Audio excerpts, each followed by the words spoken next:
What's your end game? Maduro? What's your end game?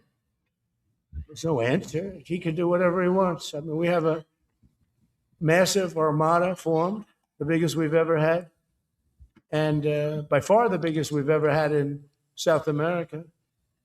He can do whatever he wants. It's all right. Whatever he wants to do. If he wants to do something, if he plays tough, it'll be the last time he's ever able to play tough. But they sent their prisoners into us. They sent people from jails, prisons. They sent people from mental institutions and insane asylums into the United States, just walked right in because Biden had an open border policy. What the Biden administration did to our country can never be forgotten. They took in millions and millions, 25 million people over the course of 4 years. Many of those people were murderers and drug dealers, prisoners, rough prisoners, 11,888 murders. More than half of them killed more than one person. They came into our country. Now, I spoke to Christine Noem today. I spoke to Tom Homan today. He came down to see me. And we had a great meeting. They've done an amazing job. We're getting them out. We're getting them out very fast.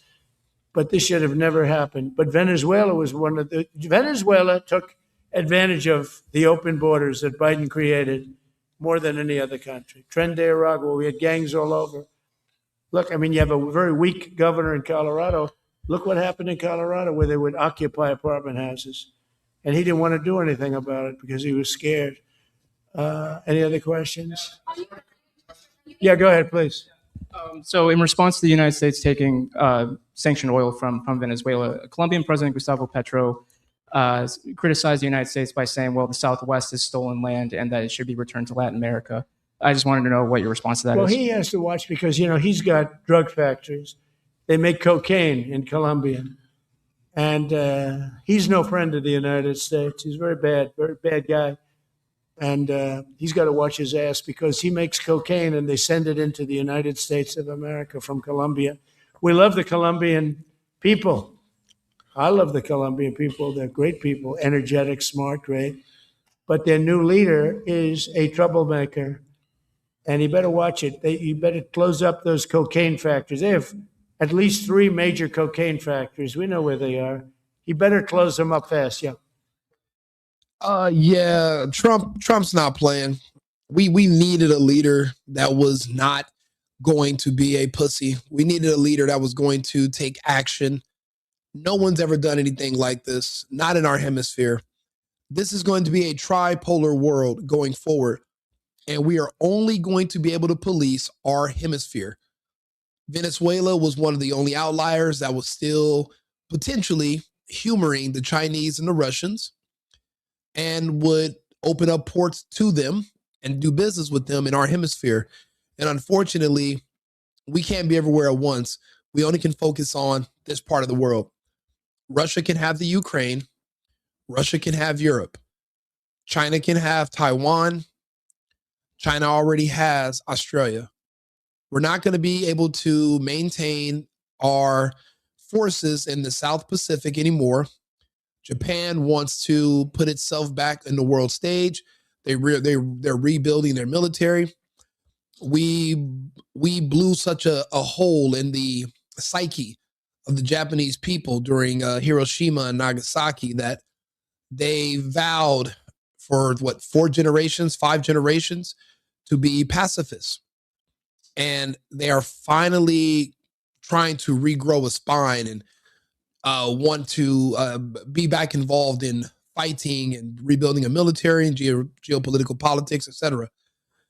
But being the world police, we can't be everywhere at once. And we have to understand that the Russians and the Chinese are formidable. So the least we can do is from top to bottom, from Greenland to Argentina. This is our hemisphere. This is our territory. Anybody who's objecting to that, you can fuck around and find out. That goes for the president of Mexico. That goes for the president of Colombia. Obviously, Maduro, who was captured tonight with his wife. They are now in American custody. Anybody else can get it. You can cry about it, but this is the thing. There's a lot of people here in the United States that hate Trump. Well, then why don't you fight him? If you hate Trump so much, get on a plane, fly to Venezuela, fly to Colombia, or get on a plane and fly to Nigeria. Fight Trump.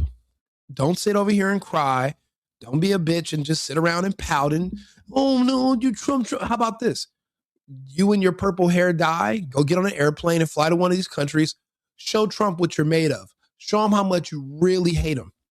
Don't talk about it, be about it. There's literally your opportunity now to actually fight against Trump. Don'tbescared.com. Log into that website and go get some. Go show Trump what you're made of. But don't forget, every day that you stay in the US and you spend a penny, you're supporting the regime, you're supporting the administration, you're supporting Trump directly. The best thing you can do is divest and go pick up arms in another country against us, against the American Republic. You don't have to stay here and pretend that you don't want to be here and how much you hate this country and you hate the administration, blah, blah. Nobody cares. Now's your chance. Everybody has their time to shine. Get on a plane, fly to Venezuela, go help them fight against the Americans, go to Nigeria, fight against Trump. We're bombing ISIS in Nigeria. You can literally fight against us in multiple different countries. Go show us what you're made of. Go show us how much you really hate Trump. You want to fight Trump. You're angry. Prove it. There's flights leaving every hour on the hour.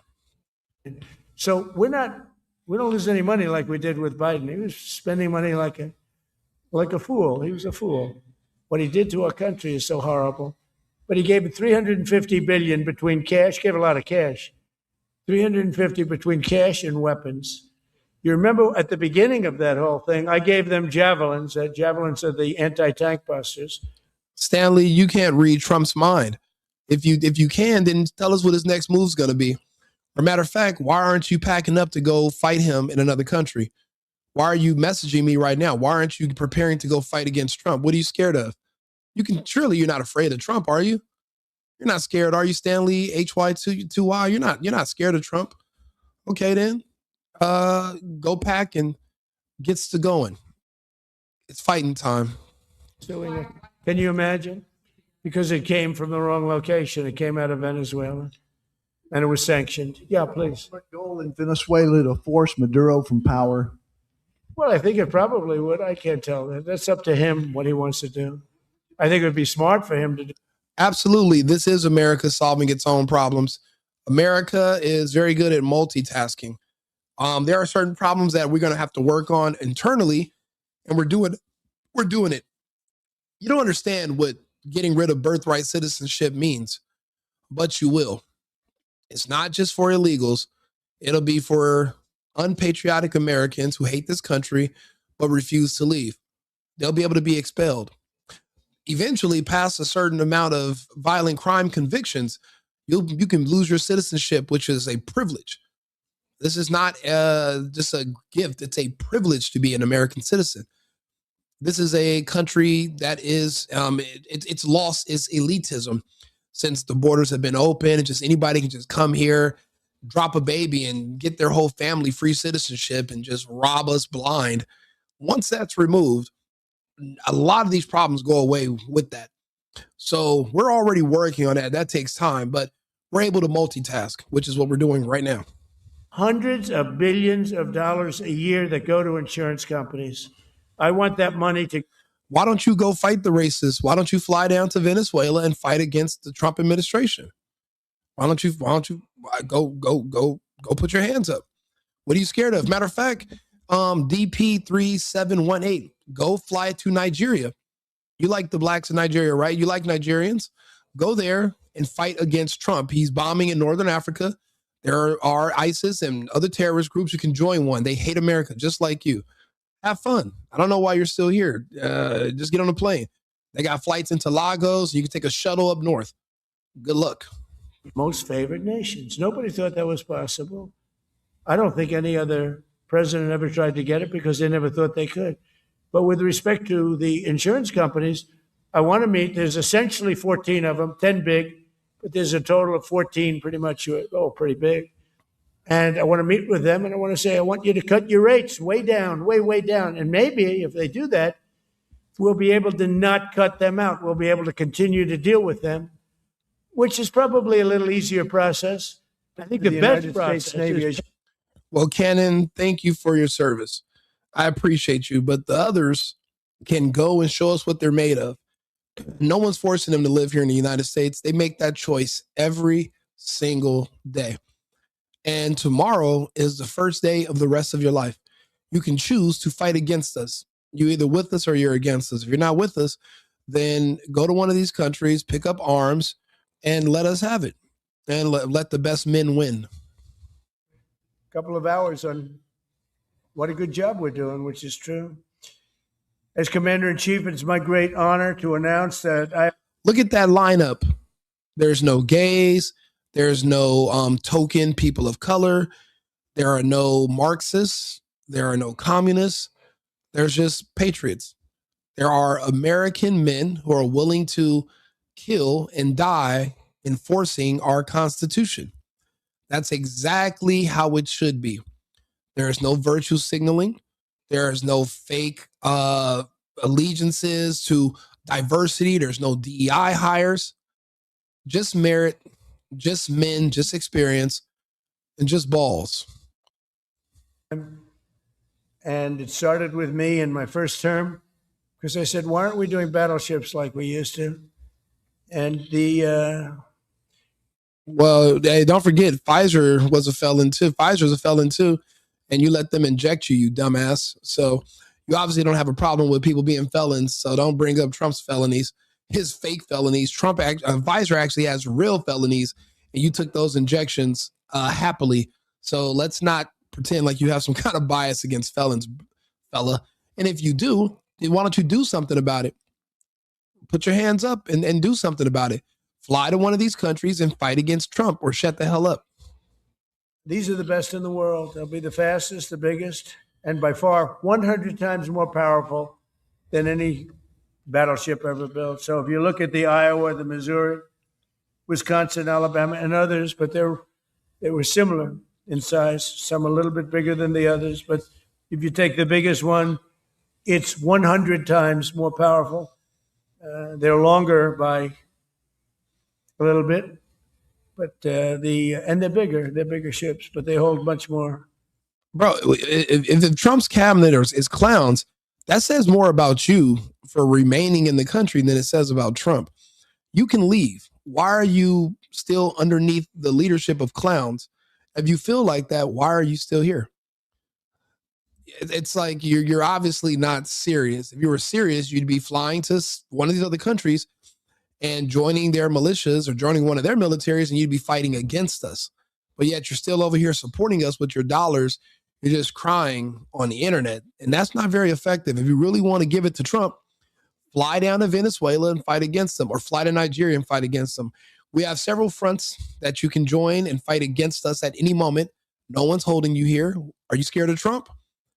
Maybe that's why you're here in the chat, because you're scared of Trump. You're scared of Trump. You're scared. Just say you're scared and go to bed. This conversation isn't for you. But if you're really brave and you're really tough and you really hate Trump, then prove it. Be a man about it. Go for it. They use the word lethality. Battleships are the enemies all over the world. We want respect. We're going to have it. We already have it. Trump capturing Maduro did stop a war. This means there will not be a war in Venezuela. Us attacking some of the Venezuelan infrastructure is not war. It's not even a special military operation. It's a Friday. This is what we do. We haven't declared war. We're not doing a ground invasion. Maduro knew what was good for him. He surrendered. It served no purpose to sacrifice him and 1,000 of his people, his soldiers, and we just turn their country into Libya. It wouldn't make any sense. He did the right thing. He surrendered. He came with us peacefully, and no one else got hurt. Trump just avoided a war, just like he did when it came to the Ukraine. Why do you think we're not in the Ukraine fighting right now? If Kamala was president, we'd be in the Ukraine and we'd be watching the soldiers come home in boxes or in plastic bags, because with the Russian system the Russians have, we don't have anything. We don't stand a chance, which is why we're not fighting the Russians and why we don't want any smoke over in that part of the world anymore. We're going to just focus on our hemisphere. We have enough activity over here and enough land to worry about. So We should be grateful for Trump. We just avoided a war. But more respect, he said, why are we doing other things? We have missiles. I'm not black, you fucking moron. I'm Latino. And I was actually, my family was invited to this country. And there is no, you can't speak for them. There is no club. I'm an adult. I don't need anyone to like me. You're the one who's gay. You're the one who's 40 years old, but you think you're a girl in high school and you're going for the prom queen contest next year. You need people to like you. Adults in the real world don't have those same mental afflictions. That's not what life's about. There is no anybody accepting you. You don't need acceptance when you're an adult. You're the one doing the accepting. I think you misunderstand how life works, which is why you're gay, you're suicidal, you're probably confused about your gender. You have problems across the board. Trump and what's going on in Venezuela is the least of your worries. You have other things you need to worry about, like trying to live a couple of more years before your depression sets in. That I did in my first term. We make the best submarines by far in the world. We're at least 15 years advanced ahead of anybody else in submarine development. Most powerful, that's right, the most powerful weapon anywhere in the world, undetectable. We don't have a Congress anymore. Let's just be honest. We haven't had Congress officially declare a war since what? The Korean War? And how many wars have we been in every year since then? I don't even know what the purpose of Congress is anymore. It's completely corrupt. They are owned by lobbyists. They don't really serve a purpose. They're lazy. They don't want to work. Our complete government it's just basically a big ball of corruption. Everything's run by fraud. Everything is fake. And we're going to have to do a lot of in-house cleaning. All the smoke and mirrors that has been the norm, the normalcy that we've had over the last, 50 years, it's all going to have to end. And it's going to have to end one way or another. I'd rather just end now under our terms than it implodes on itself later. I'm a very aesthetic person, alongside our partners in American industry. And we're going to have Pete Hegseth and Marco and a lot of very talented people involved. But a lot of it's already been. Seth, you're speaking for yourself. They can violate your Fourth Amendment rights for being for whatever you are, not mine. You're going to speak for yourself, my friend. You can't speak for anyone else. And the whole trying to manipulate somebody to feel sorry for you using color is very low IQ and pathetic, and it's not going to work. It doesn't work here. So you're going to have to go find somebody else that you can manipulate and toy around with. You're barking up the wrong tree, my friend. Done. We've been doing this for months. The construction will create thousands of American jobs. We're going to have the jobs be created. I mean, already. Technically, everyone's of African descent, if you believe those specialists.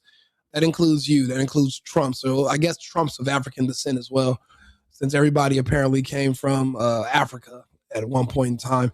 You see how stupid you sound? You sound like you just say stuff and it backfires. It doesn't really hold any merit. We have factories being built unrelated to this, although AI will be a big factor when it comes to these ships. They'll be very AI controlled. They're going to be able to deliver them is if they build new plants. They don't want to build new plants because that's expensive. So we're going to be discussing production. So we're going to be discussing production schedules. We're going to be discussing CapEx spending. We'll be discussing the pay to executives where they're making $45 and $50 million a year and not being able to build quickly. They're going to make that kind of money. They have to build quickly. Again, we make the best equipment in the world, but they don't make them fast enough. And we're going to be also discussing dividends. We want the dividends to go into the creation of production facilities. So we'll be talking about all CapEx, dividends, and the pay. Let's go to the fireworks. I want to see how this played out on the news. Targeted, including crucially Fort Tiuna. Fort Tiuna is the main military complex there, right in Caracas, and striking that has certainly would certainly be considered a major escalation. And now, given what the president said, we know that that has taken place. According to the defense minister, helicopters were used in combat. There was helicopter gunships used on the part of the United States. And so he is speaking and has said that the government continues. He called the United States act criminal. He's asking for people in Venezuela to remain calm and to not panic. They want to avoid chaos and anarchy. He has announced a state of emergency across the entire national territory, and he has called up a deployment of all relevant military members there inside the country. So this is the first time we're really hearing a senior member of the Maduro government come out and talk like this, a very senior person, given that is the defense minister. But crucially, it's not Maduro himself. Given what the president has said, that's not a surprise. But this is the first time that we're hearing specifically from a senior member. Attacking without congressional approval is not illegal. The way it works, it's illegal when we say it's illegal, and it's legal when we say it's legal. I don't think you understand how the law frameworks works, but when you make the rules, you decide the rules yourself. We make the rules as we go and as we see fit. This is geopolitical. It's not, interactions between regular citizens here in the United States. We haven't had congressional approval for a military war since, let's say, 1965. I don't know. Let's ask Arthur. Let's see here. Hey, Arthur, are you there? Absolutely. I'm here and ready to help. Just let me know what you need next, and we'll get right to it. Quick question. When was the last time we had congressional approval in the United States to go to war? Certainly. The last time the United States received a formal declaration of war from Congress was during World War II. Oh, wow. Okay, yeah, that's when we declared war against Japan that December. So yeah, it's even further back. Excuse me, Arthur. Did we have congressional approval for the Korean War, the Iraqi wars, Desert Storm, Vietnam? Was there any congressional approval for any of these other wars? Certainly. To clarify, after World War II, the United States has not had a formal congressional declaration of war for conflicts like the Korean War, the Vietnam War, the Gulf War, Desert Storm, or the Iraq Wars. Instead, these conflicts were generally authorized by congressional resolutions or authorizations for the use of military force, rather than a formal declaration of war. So in essence, the last time Congress officially declared war was indeed in World War II, and subsequent military engagements have been handled differently. Okay, I appreciate you. Yeah, we just wanted to clear that up for a couple of people. I have a couple more questions. We're going to come back to you about this topic in a few minutes. Did the defense minister mention, have any information about how many injured, how many dead? He did say, it's a good question. He said that because these attacks happened in an urban complex, which we know is true because we know that some of the main military bases in Caracas are in populated areas, even where there are hotels nearby. He says that they are currently checking on the numbers of injured or killed, but no word yet specifically as to what those numbers are.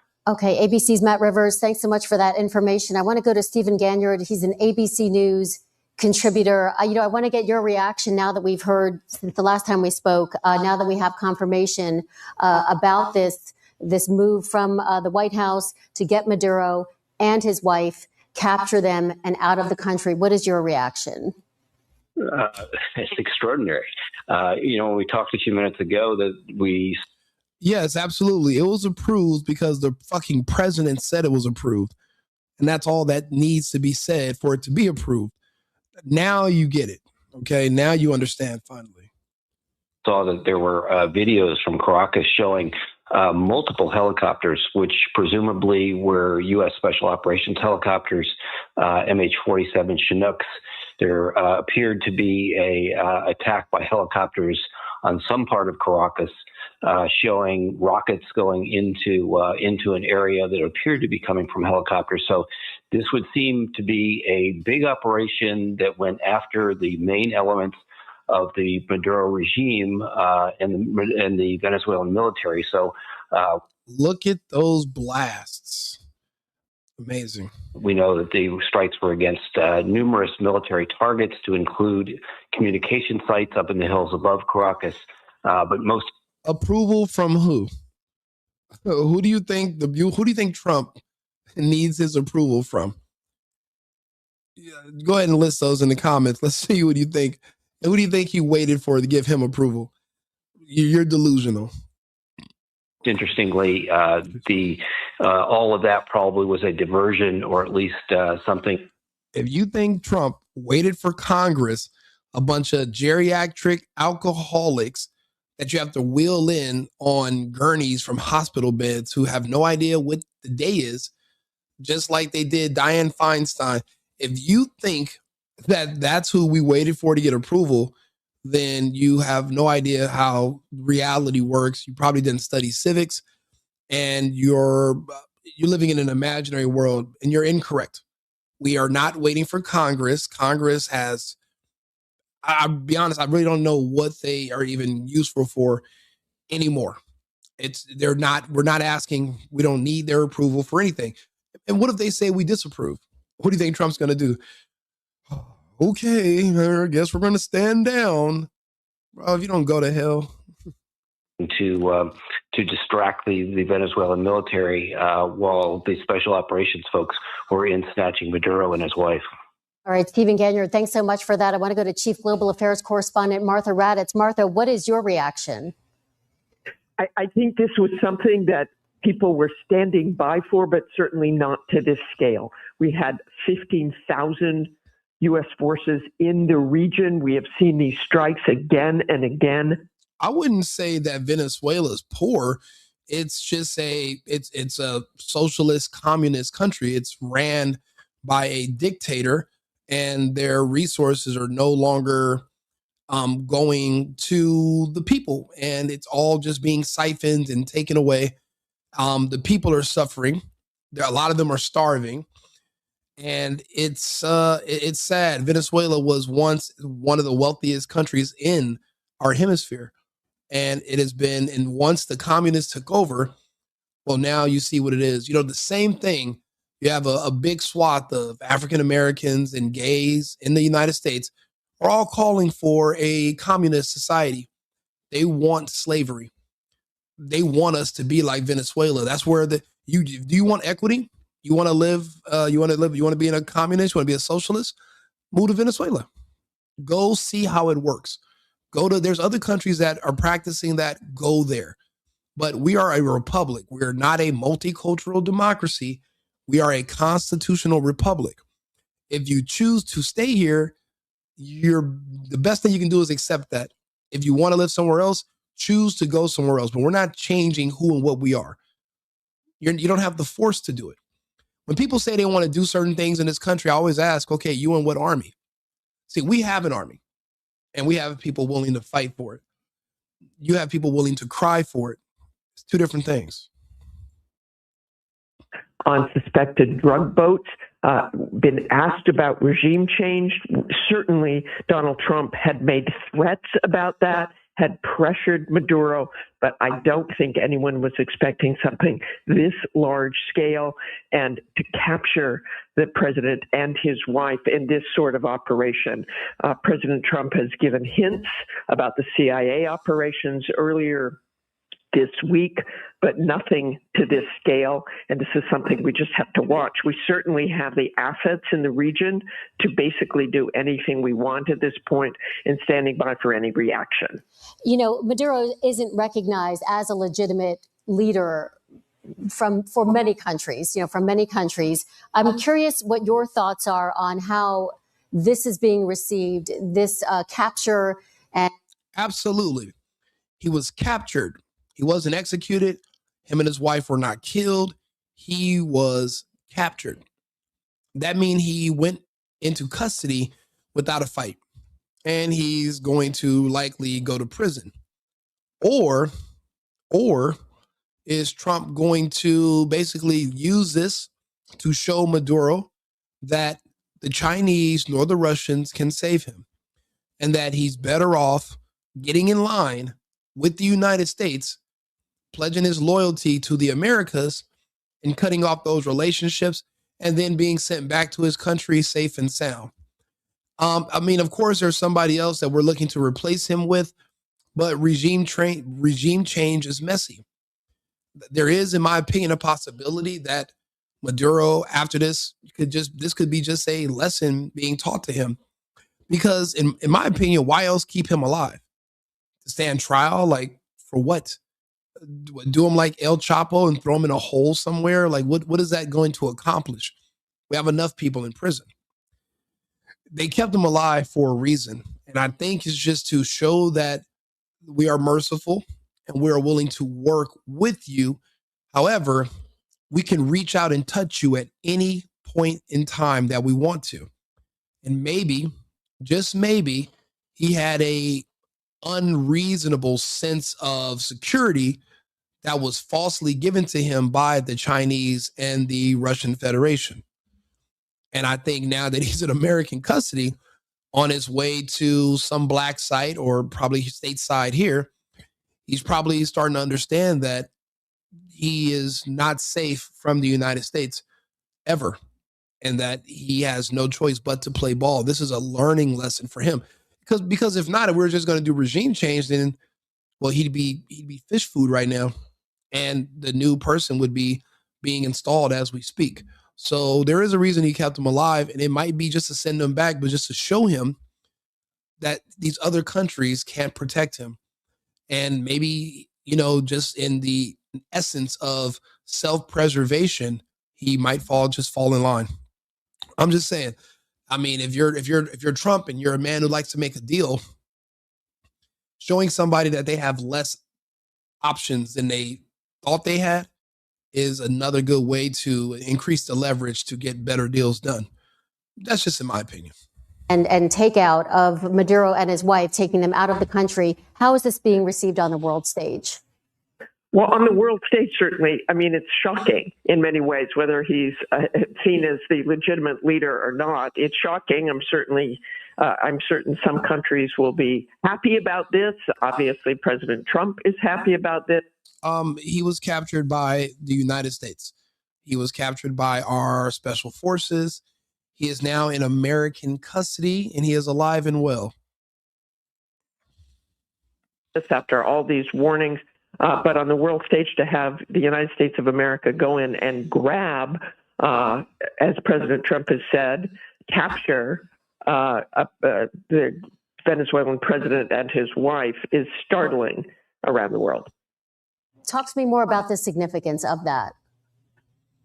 I think the significance of that is obvious. You have the United States involving itself in military operation that we chose to do, that President Trump chose to do without provocation beyond these drug boats. And certainly Congress will have something to say about this as well. They can say what they want, but no one's going to listen. No one cares what they say. Their words mean nothing. They're more so ceremonial at this point. Everything's changed. And we saw that Congress didn't do anything when they injected poison into millions of Americans. So if they didn't stop that, then they can't stop anything. So those days are over. And I think there's going to be a new way of doing things going forward. And that's why a lot of this is going to happen this way. Everyone's looking for everything to be like it was 10 years ago, 15 years ago. Those days are over. We're in a new world now, and we have to move forward. We are at war with the globalists, the World Economic Forum.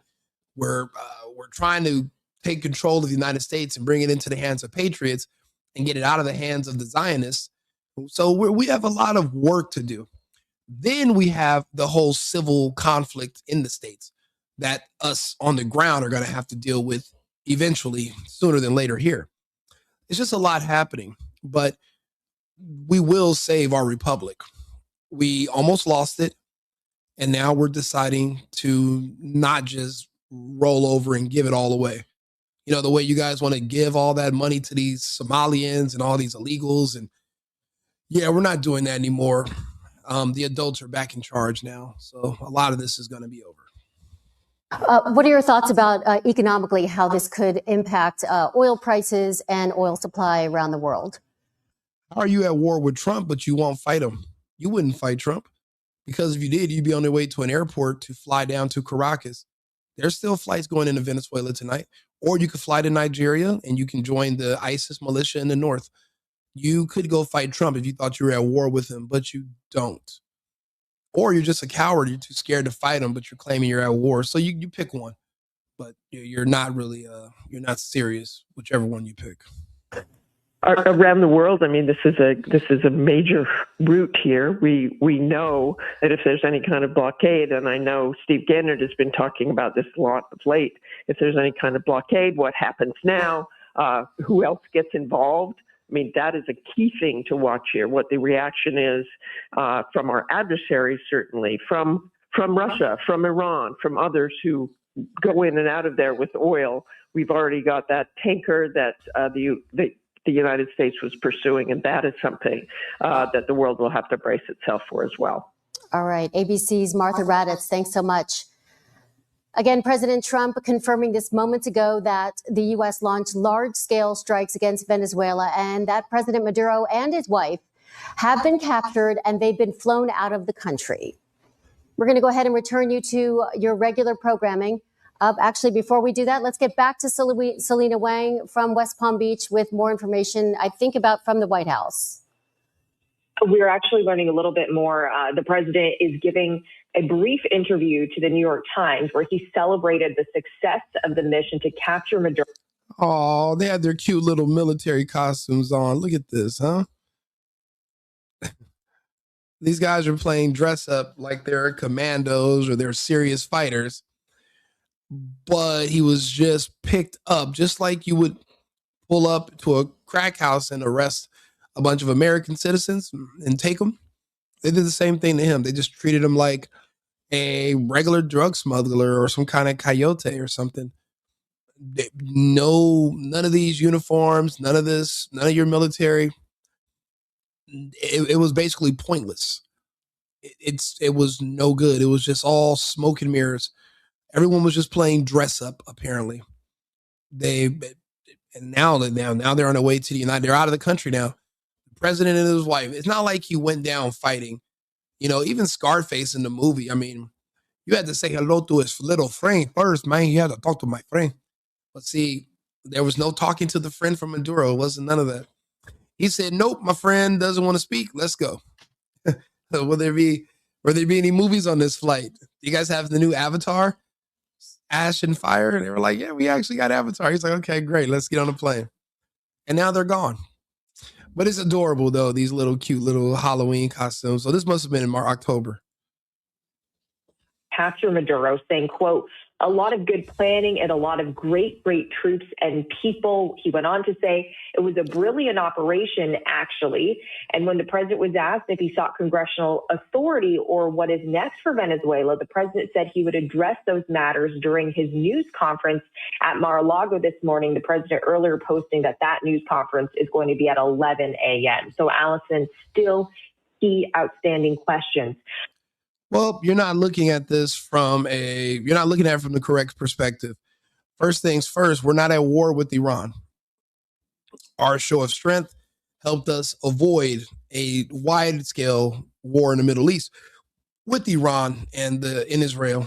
And Iran won that skirmish. They beat the dog shit out of Israel. They don't want to tell you that in Israel, and the American media doesn't want to tell you that.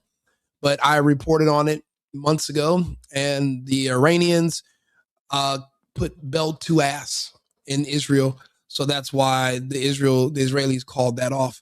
So we're not at war with Iran, and we're not in bed with Putin.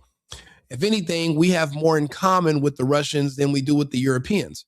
We're more ideologically aligned as Americans with the Russians than we are with the Europeans. So Russia eventually will eventually return to being an ally. It's the Europeans that don't have freedom of speech that are locking up people for being white and speaking out against immigration or pedophile or doing the wrong pronouns. They're literally letting rapists of different races out of jail to make room for whites in these countries that are just making tweets that they say give other people anxiety.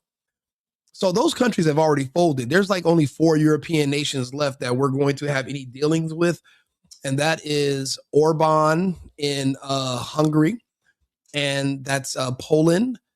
And there's 2 other nations. I'm drawing a blank, but we're closer with the Russians than we are with the Europeans, which it's good for us anyway. The Russians are a powerful nation with cheap energy that we need, and we would be fools to think we would want to fight against them. That makes no sense. Now, if you want to fight against Putin and the Russian Federation, you can become you can join the French Foreign Legion, and they will send you to the Ukraine. They'll give you a Ukrainian uniform. You can go fight the Russians. Good luck. But we're not sending brave American men and women, or the children of Americans, to fight in a pointless, idiotic war against the Russian Federation that we've already lost. All of NATO combined, along with the Americans and our mercenaries and our equipment and our 500 billion, and our tanks and our leopards, and they put belt to ass into Ukraine. The Russian Federation has wiped out 3 armies, three, almost 1 billion men, lives gone. They've already started to rename the cities. They've already written in these new territories into their constitution. That war is done. It's over. If you want to fight Putin because you have an issue, who's stopping you? You can get a flight. You can get a flight over there to Europe. Go have at it. But suggesting that we do it, you're wasting your time, buddy. About all of this. For one, where are they taking Maduro and his wife? What will the legal charges be? Was Congress notified? Was the CIA involved in this? Who led this operation? And do U.S. forces remain on the ground? The woman that's speaking obviously has something called a normalcy bias. She doesn't realize that she is no longer in Kansas. The old norms of the past are how things used to work. Those days are dead. Those days are over. It didn't work. We almost lost everything, and we're not going back to that. Remember how you guys were saying we're not going back? Yeah, no. We're really not going back. Again, this comes as we have seen repeated threats over the last several weeks and months, and steady ramp up of U.S. pressure against Venezuela, economically, diplomatically, militarily. The U.S. had positioned the largest military presence in the Caribbean in decades, including the... Do me a favor, if you appreciate my reporting, if you agree with my vision of my country and our military and our president, do me a favor, subscribe to the channel, like the video. It pushes me out to the algorithm. I had a big spike today in new subscriptions, and I appreciate it. We were talking earlier about how there's a correlation between the flu vaccine and why it's free, and why dementia and Alzheimer's treatment later develops inside the human brain, and why that treatment is not free. It's very expensive, and it's very debilitating, and we're always wondering where it began. And we made some headway with all the new research coming out. Thank you. Thank God for HHS Secretary Robert F. Kennedy Jr. But we have a lot of new information that's finally being released to the public. So talking about that, we go over politics, we go over relationships, we talk about we have I have a whole plethora of things I talk about on the channel. So please, if you don't mind subscribing to the channel, but this is a very pro-America channel. It's America first and America only on this channel. So, world's largest aircraft carrier, this massive show of force that was really directed at President Nicolás Maduro. But so much of that pressure was really primarily focused at sea, the U.S. striking these alleged drug boats. So the president had been threatening these land strikes. Certainly a surprise to many that it has gone to this extent. The U.S. also had been pursuing seizing oil tankers linked to Venezuela. And I just want to point out one quote from the White House Chief of Staff that was given in a series of interviews to Vanity Fair that was recently published. Someone in the chat, they had a question about my opinion on Trump and Pete Hegseth allowing Qatar to build a military base in Idaho. I've only heard limited information about that. If they do build a base, it would be a limited scope, but Qatar is one of our closest allies. It's an actual ally of ours in the Middle East. I would say they're more so an ally than Israel. The reason I say Israel's not an ally is because when we were fighting in Iraq and Afghanistan and our soldiers were injured, Israel is like right next door, but they were not taking our soldiers in their hospitals. We had to fly all the way to Kaiserslautern or Ramstein in Germany to take our soldiers that were injured and needed to get medical evacs and surgeries. But why couldn't we go to Israel? It's because they're not really our friends. They don't really fuck with us like that. They don't even like Christians. So you got to keep in mind that Qatar, if they earn our favor and they prove their loyalty, it's not like they can really hurt us with what they're doing. And if it's going to be a joint cooperation and if we do want more of a foothold in the region, it will be a very strategic alliance to have with them. And that's just in my opinion. But I will look into that more and get more details about what type of base, and I'll come back on and we'll all talk about it. Matter of fact, I can ask Arthur. He knows everything. Hold on. Hey, Arthur, quick question. Can you tell us about the pending military base for Qatar that they're supposed to allegedly build in Idaho? Do you have any information on that?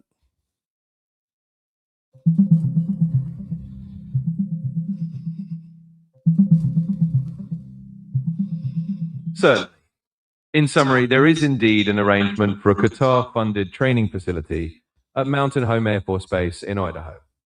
This facility will be used for training the Qatari Emiri Air Force alongside U.S. forces, but it will remain under U.S. control and jurisdiction. This is not a standalone foreign base. It's essentially a joint training initiative. The agreement was announced in October 2025, with construction expected to be completed around 2030 or 2031. So in short, yes, there is an arrangement, but it's a training partnership rather than a foreign military base on U.S. soil. I appreciate it. Thanks for the information. You know, it's weird. It's weird. The same people that would complain about Qatar because it's being conducted with the Trump administration, they sure love illegals coming over here and they hate what ICE is doing. And they hate that ICE is doing this and they love illegals, but they pretend like they don't want the Qataris to come over here. It's like they're double-minded people, which means they're confused and they're not necessarily solidified on their opinions. They're just saying whatever Trump's doing, they want to go the other direction. That's all it is. She had suggested that this entire campaign may actually be about regime change, saying Trump, quote, wants to keep on blowing boats up until Maduro cries uncle. With the president declaring this a successful mission, do you know, and I know you're not on the ground in Venezuela, but are there still strikes happening over Venezuela? That is a question. I mean, if we look and dissect the president's post, he is speaking of this past tense, saying has successfully carried out a large-scale strike against Venezuela and its leader. Typically, you would not want to be. Well, the truth is, the reason you see so much of this right-wing content is because we are able to clearly explain our opinions, our thoughts, and how we came to these conclusions. Why the other Democrats, they'll just say something and it's not really based on anything. It's not really based in anything logical or pragmatic. And people are tired of emotional arguments that make no sense. I mean, in a time of war like this, you want a president that you can speak to. You don't need some alcoholic drunk broad that is feeding you a word salad with no tomatoes, heavy on the croutons, and it's dry. You don't need that. You want someone that can actually speak to you. People like myself, we come into these spaces and we have these conversations because we don't shy away from them. We're proud of what we believe and we're proud of what we're saying. We believe in what we're saying. We're not being paid to think something a certain way. We're just not ashamed to openly talk to you about what we believe and what we see. And we look at all the information, and then we discern from it, and then we talk about it. But the Democrats and the other creators you're talking about, you can't ask them any questions. You scratch the surface just a little bit, and everything they say, it folds, because it's all based in bullshit. It's not really, there's nothing really there that's solid. So there's a difference. That's the reason why you're not going to see a lot of that content. And trust me, I look for it and I play it. If I can find some, I play it, but you're not allowed to ask those people questions. Here I am, I'm interacting with the chat right now in real time, talking to people. I'd put the link up. If somebody wants to come up here and speak, they're more than welcome to come join us, as long as they're respectful to the audience and we can have a discourse. More than happy to talk to anyone. If you have a counter argument or whatever, just try to be not very emotional, but just something that's rooted in facts or verifiable data that we can confirm. I'm more than happy and open to it. But people on the left, they don't want to talk about anything. They still won't even tell you how the masks were supposed to save you and why didn't they work? They don't want to talk about anything. They don't want to talk about all the cancer, all the myocarditis, all the death. They don't want to talk about anything. So the same people that talked you into euthanizing yourself, do you want to take advice from them still later, like 3 years later? I don't think so. Hosting that has been successful if you're still in the middle of the operation. So it appears that for now, the military action has been completed. But as I just mentioned earlier, still key questions. Do U.S. forces remain on the ground? Where do things go from here? We're really in uncharted territory. And masks work for people that wanted to do, they wanted to loot stores. They wanted to break into people's homes and cars without and hold their identity and keep their identity secret. That's the only thing masks work for. If they didn't stop or do anything, then they were never designed to. If you read the box that they come in, they tell you that. So if you're saying that and you're lying to yourself, we can easily clear that up if you want me to. If you want me to clear it up for you guys about how and why exactly masks didn't, what do you consider working? What do you think masks actually did for you? If you can put that in the chat, then we can go from there.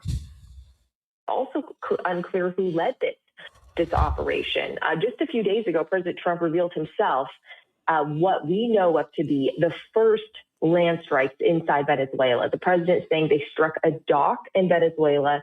You know what, Black Base? I actually agree with you. I think we don't need any lifetime appointees anymore. That's what we call the permanent state.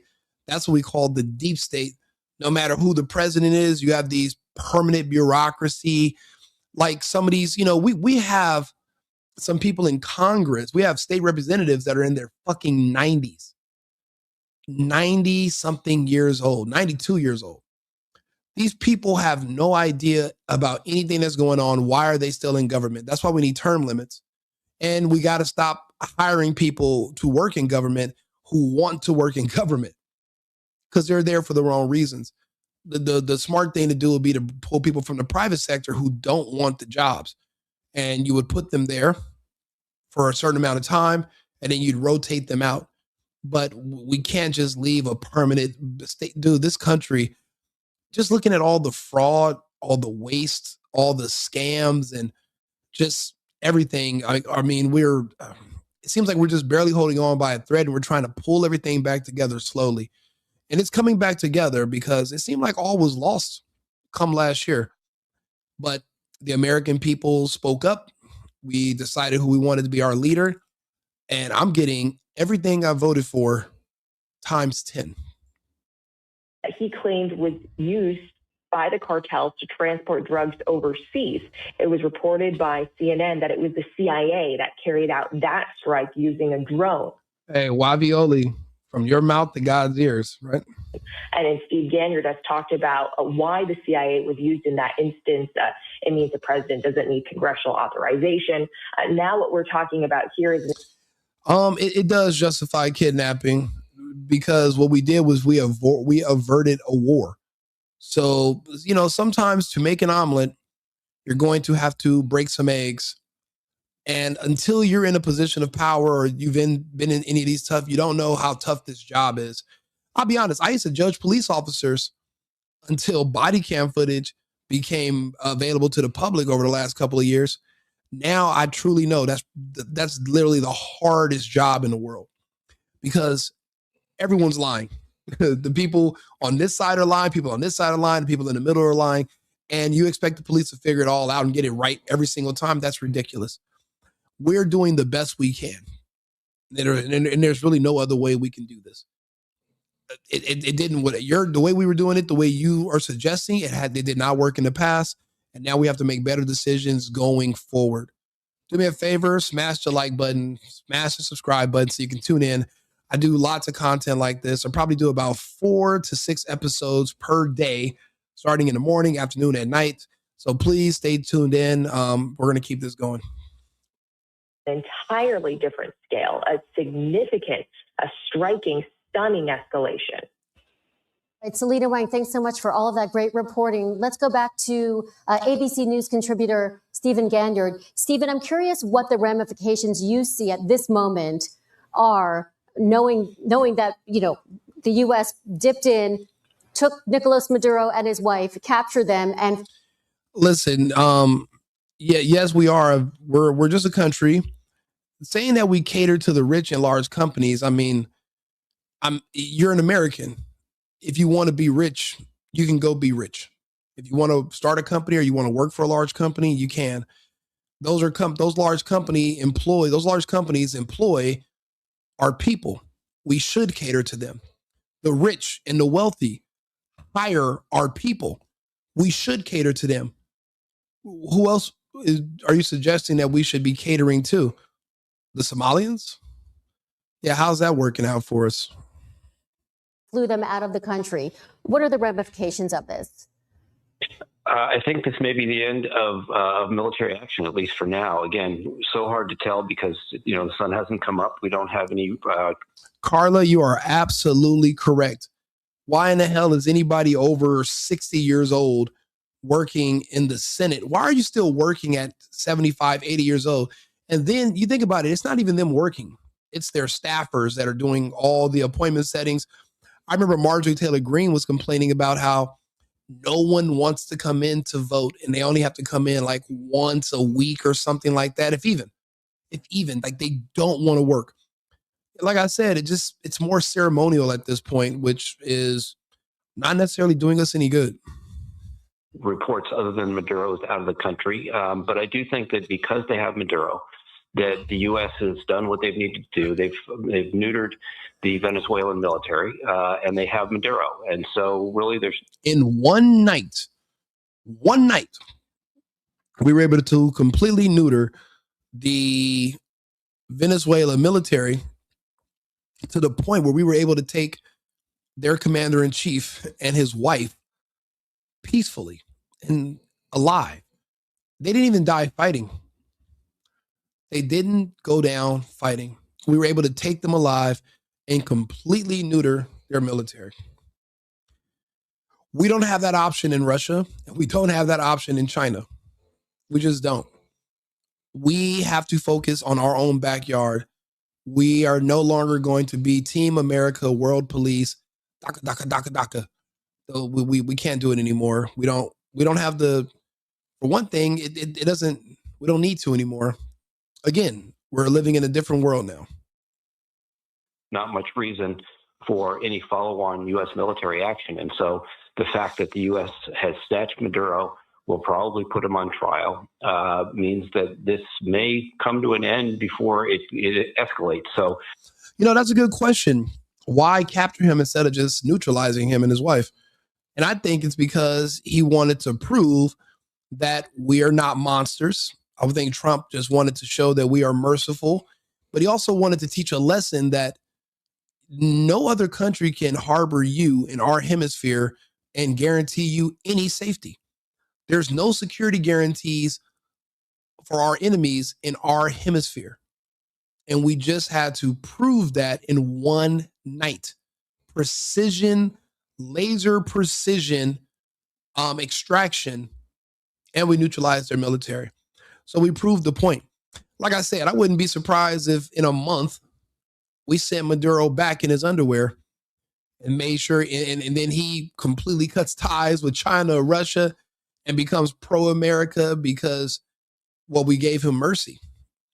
I would not be surprised if this is just to spank him a little bit, show him who's boss, give him a little nuggle noogie, send him back into the playground. Because if the goal was regime change, then why keep him alive? I mean, I don't know. I just think that there's a chance that we might send him back as a sign of mercy because Trump's about making deals. Trump's not necessarily an executioner. He's a businessman. And Venezuela flirting with the Russians and the Chinese, bad for business. We need you to shape up. And the next time you're fired, this time consider it a warning. That could be I don't know. I could be completely wrong, but let's not rule out any possibilities. Don't forget, we're talking about the guy from The Apprentice here. Okay. We're talking about Trump. Anything can happen. Let's not underestimate him. That's an optimistic look at where we are this morning, but no, the Russians didn't want to kill Zelensky either. The Russians begged for peace.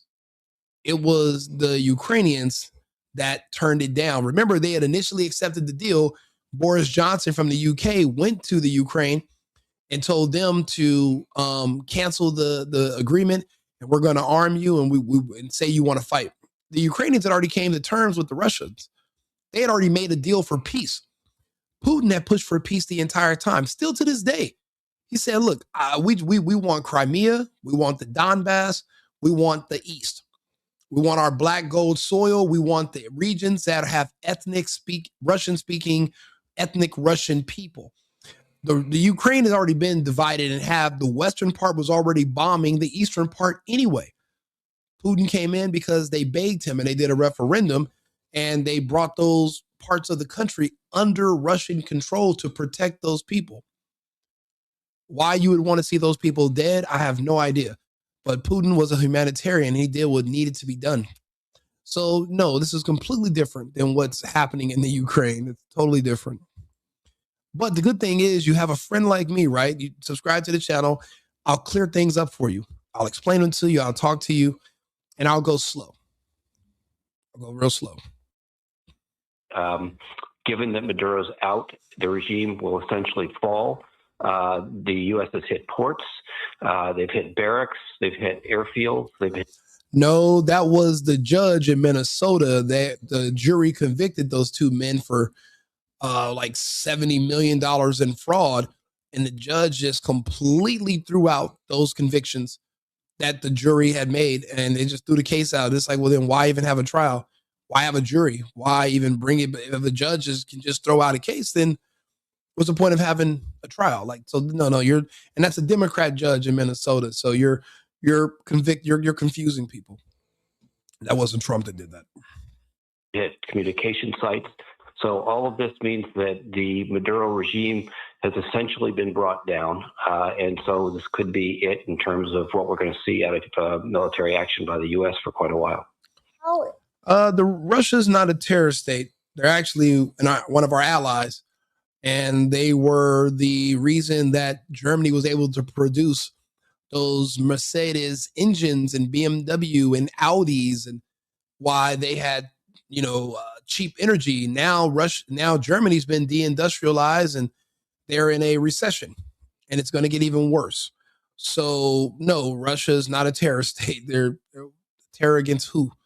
If anything, the Russians were being attacked from the Ukrainians and took a defensive stance and literally invaded to keep the peace. And they withdrew when they had the first deals. Remember, the Maidan 1 and Maidan 2, they broke those agreements and they never planned on keeping them. They said they only made them so they could buy themselves time to arm the Ukrainians. This was always a NATO plan to backstab the Russians. So if anything, NATO would be a terrorist organization, not the Russians. If you have to look at things in a perspective. I mean, you got to be honest with yourself. Involved do you see the U.S. in a new regime in Venezuela? Well, hopefully the U.S. learned some lessons about putting new regimes into place, and that will be up to the Venezuelan people. We know that there have been several candidates who have been Democrats who've been likely legitimately elected, but the Maduro regime obviously stuffed the ballot boxes to make it look like Maduro was the elected representative. So I think what's most interesting here is what happens next. Wavioli, that's kind of a cute name. If you don't mind being more specific in the chat with everything you're saying, remember we were talking earlier about making, emotional comments, but there's no explanation. You don't have any details. We're going to need you to be more specific. The way I am, like when I say something, I go into details and I explain myself so you can understand where I got these words from. I'm going to need you to do the same so I can know what you're talking about. But right now you're sounding like my ex. And that's why I dumped her ass, because she would say just random emotional stuff. And it was based out of thin air. And I'm not emotional enough to be able to understand all that. So I'm going to need you to put some facts and, give some more details, my friend. And whether those Democratic, at least those leaders who see a brighter democratic future for the people of Venezuela, whether they are able to have their voices heard, and whether they are able to overthrow the yoke of the Maduro regime. And the overthrow of the regime. Many will say that this was, obviously unexpected, but certainly, way over the top than what many would predict. Do you think this was the best way of upending the Maduro regime? Well, it's certainly the cleanest, and it means that there'll be less military action, hopefully, going forward. Exactly. This was the cleanest way to do this. It had to be done. This was executed. This was the cleanest way to do it. Minimum loss of life, minimum military strikes, minimum damage to infrastructure, and Maduro and his wife are still alive, which is amazing because Obama did not give Gaddafi that same luxury. Obama did not give Gaddafi that same mercy. He didn't. This is not the first time we've seen a leader captured. They didn't give Saddam Hussein this type of mercy. They didn't. So what are we saying here? I mean, Trump literally just avoided a war, and he kept the man alive, unlike his predecessors. What do you think Hillary Clinton would have done if she was in charge? So, you guys are looking at this, the TDS is causing you to be a maniacal maniac. It's causing you to pretend like to virtue signal like you're just a good person, but you're literally advocating for death. And you're not being grateful or even being appreciative for the fact that Trump kept this man alive when no other president in American history would have. That's why that's a symptom of the TDS. It's brain rot. You're not able to process data correctly, unfortunately. And that Maduro will be brought to trial for his numerous crimes. How do you think civilians in Venezuela are seeing this move this morning? They're probably shocked. I mean, everybody, as Matt Rivers was reporting, he's talking to people in Caracas. The people in Caracas in Venezuela certainly had a feeling that something was going to happen given the degree and the size of the U.S. military buildup in the Caribbean. But they didn't know it would be this bold, this daring. I mean, this is going to be very interesting to figure out how the U.S. Special Operations Forces went in there. How did they snatch the Maduro and his wife? How did they get the intelligence? All of the rehearsals that would have had to have gone into effect. Where did those helicopters launch from? That's crazy. They think that we had to be this was a very bold move, and it's like, bro, we're Americans. There's nothing to fear besides fear itself. It's being afraid and being fearful of confrontation is un-American. That's not we don't shy away from conflicts. So I don't know why people would think this is a bold move. I mean, we're professionals at this. We have the best in the world, some of the best in the world. I can't say we are the only players in the world that have the best. Like I said, we've seen the Russian Federation, and we seen Wagner. We didn't want any parts of Wagner. We wanted no parts. So, I mean, we're good. But again, this is our backyard. let's not run head up with Chinese special forces or the Russian Federation or Wagner. Let's just stay in our own territory, shall we? Let's just go after the cartels. Let's go after Venezuela. Let's not bite off more than we can chew. Okay. Really just a stunning, amazingly successful, as of right now, operation by U.S. Special Operations Forces. Very quickly, Stephen, what do you see the U.S. Congress saying, doing about this? Well, they're not going to be happy. I'm not seeing any reports that Congress had been notified beforehand. Hey, 2nd Bat 3rd MAR Division. What a time to be alive. You're living in the Trump days. You know that? You're living in history as we speak. There's a lot going on. There's a lot. That's why I said follow my channel. Please subscribe. I report on everything. I talk about all this stuff 24/7. This is part of my media company. I'm actually going to be, because a lot of our previous media people a lot of them are passing away from the vaccine. So because of that, there's like this big vacuum. There's a big gap in personalities. So I saw this coming, and that's why I've been kind of building myself up. And it's not necessarily easy to sit on a microphone in front of a camera and talk to people. It's draining mentally, but I wanted to do it because I know there's going to be a lot of openings. There's going to be more. So hopefully I can entertain you guys and talk to you. And, we can go back and forth. We're not going to always agree, but at least I'm here to bring a fresh perspective to you. I really don't try to do edited shows. I'm live now. I'm pretty much live on all my shows. So everything's just raw. We can just talk openly.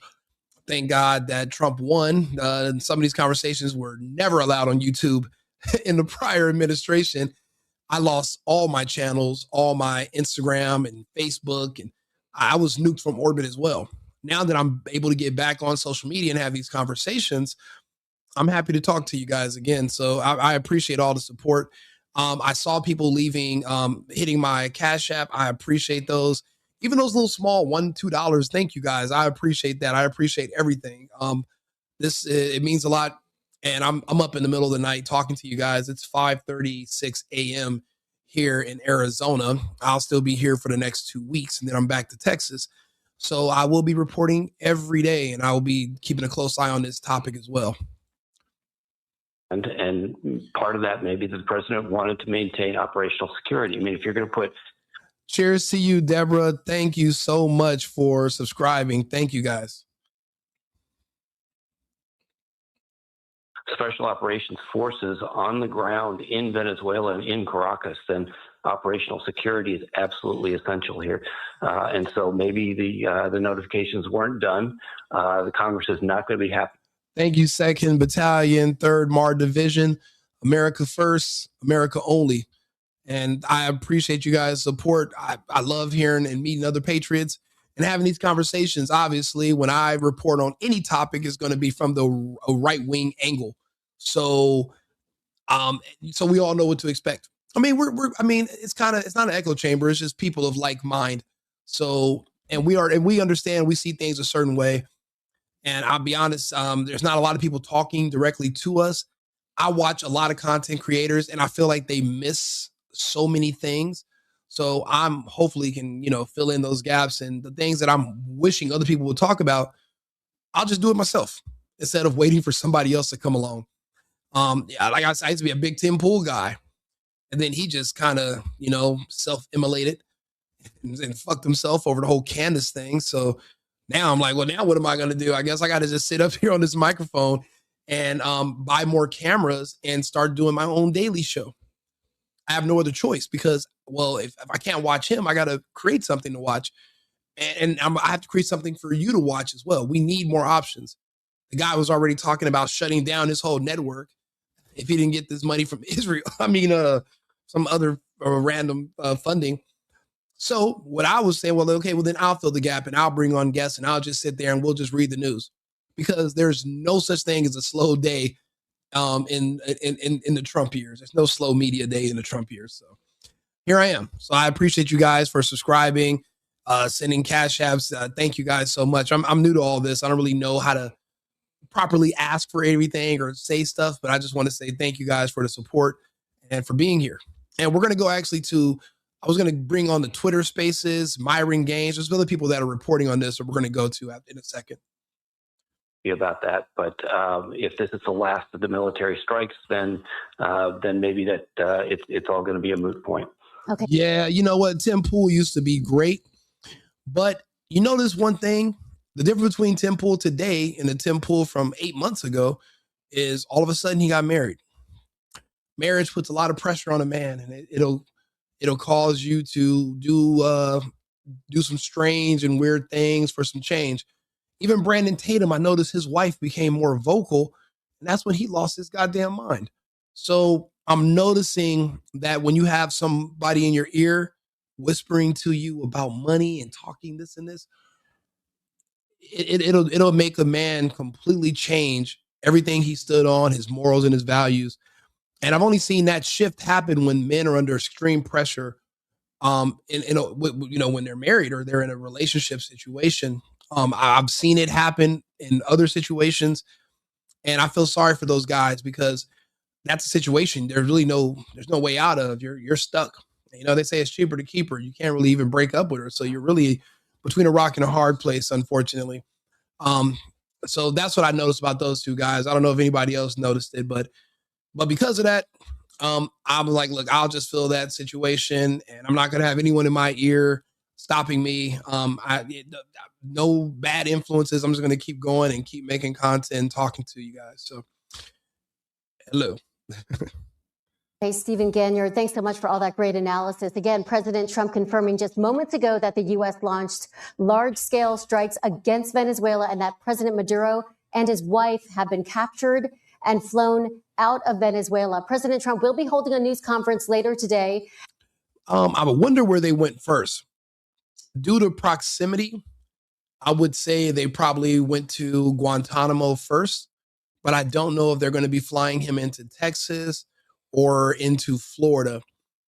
My guess is Florida. My guess is once they get him into Florida, that's where he's going to be held in Florida. I'm just not sure where, but we're going to find out in the next couple of hours. So there's other people that have been reporting on this. Let's go to... we were talking to Myron. There we go. At this point, it's not clear exactly what the Venezuelan military may have done in response to any of this. We have not seen any indication that there was any kind of immediate response when the aircraft were going or when these strikes were occurring. But remember another thing that the military has been doing in recent weeks and months now, and that is flying missions close to the airspace that would become Venezuelan airspace. So right up to the border of international airspace, international waters, right up to the border of Venezuela. A lot of times the military will do that for a reason. It's not just testing routes. It's not just seeing what they can see. It's trying to figure out exactly what the air defense is in a place, how they respond to an aircraft. So it's known as painting an aircraft. Does the air defenses that are potentially lined up along the border there of Venezuela, are they latching onto U.S. military aircraft when they fly up close to Venezuelan airspace? This would give the military, over the course of the last several weeks, when we've seen them do this time and time again, even with things like long-range bombers, are the Venezuelan air defenses painting those aircraft? How quickly do they respond? This gives the military, the U.S. military, essentially a pattern of life of how the Venezuelan military would respond to aircraft flying in. So all of these things that we have seen occur over the last several weeks and months with the military, the buildup, the exercises, the routines that they have been flying, what they have been doing, it appears that it's all been building up to this, Peter. But the big question that we still don't have a good answer to is, beyond the strikes and beyond what appears to be providing a lift to law enforcement and other U.S. officials as part of this picking up Maduro and his wife, what other component, what other part did the U.S. military play? And so we just don't have an answer to that at this point, Peter. Courtney Kuby covers the Pentagon for us right now. I want to share some other information while you, Courtney, have been speaking, again, as we're monitoring the situation there, as we try to get better understanding of Nicolás Maduro's whereabouts. and the evolving situation there. The New York Times posting a short time ago that it has spoken to President Trump early this morning, where in its words, it celebrated the success of the mission to capture the Venezuelan president. They quote President Trump saying, "A lot of good planning and a lot of great troops and great people," he said. He said it was a brilliant operation. Actually, the Times asked him if he had sought congressional authority for the operation. Yes, I am promoting. Don't listen to your wife. I'm promoting that. Sure.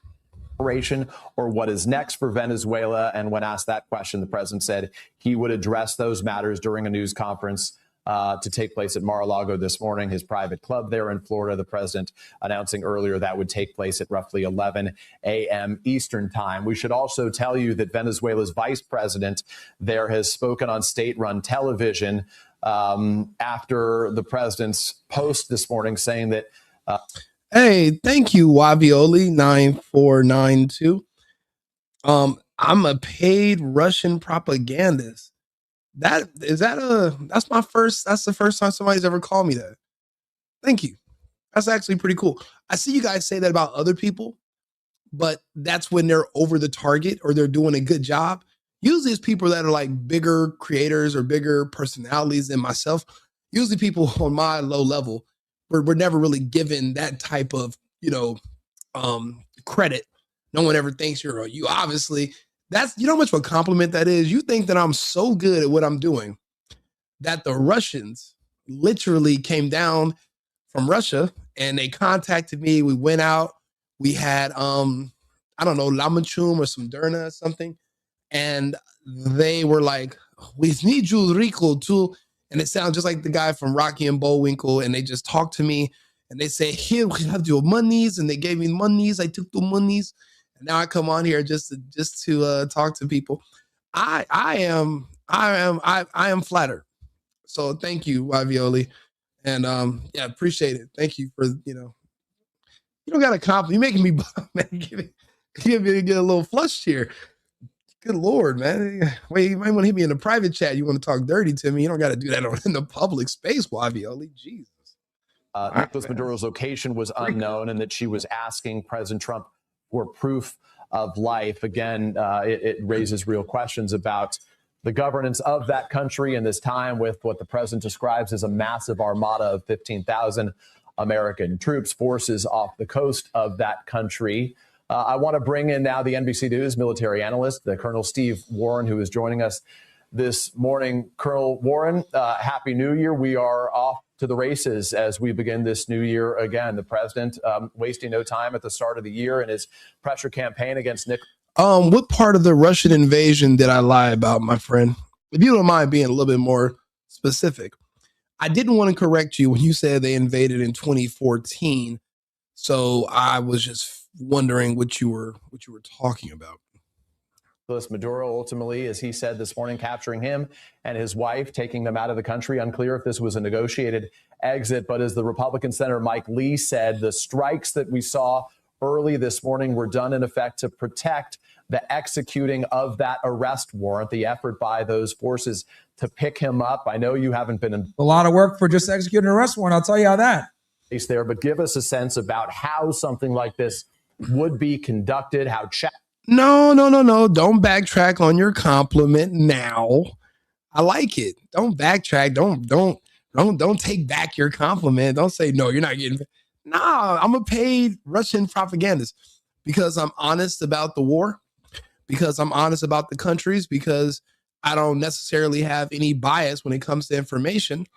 I believe that transparency is key. And if you're just listening to, all of our media is controlled by like 3 different groups. That's it. So I actually watch media from other countries in other languages, and I'm able to pull together people that are literally right there watching everything unfold. And that's where I get my information from. I'm not just listening to what Anderson Cooper or Don Lemon or Joy Reid was telling me to believe. That I don't listen to those people. You shouldn't either. That's also the source of your brain rot, my friend. Challenging it is, and what consideration? I mean, you might not like me now, but you're kind of my biggest fan tonight, and you're still here. So I appreciate you being here, whether we're going back and forth. If it seems negative, it really isn't. I appreciate all the going back and forth because you're giving information to the audience who are watching you as well, and they're seeing how I'm answering your questions, and they're watching our back and forth, and they're able to go in and fact check you and fact check me. So that's just giving me more credibility. So I appreciate the interaction. So don't think I'm trying to scare you away. I actually appreciate what you're doing. But the good thing is you can come and listen to me. I'll talk to you. So welcome. Would have gone into place in advance of a dramatic capture operation like this? Peter, often our more elite, what we call the tier one, so this is our most elite special forces, often our tier one special forces will operate in conjunction with many other agencies throughout the government, whether it's the CIA, as we may likely have seen in that initial potential ground strike, that first ground strike we saw. I'm going to reach. The vibes from Wavioli are extremely left.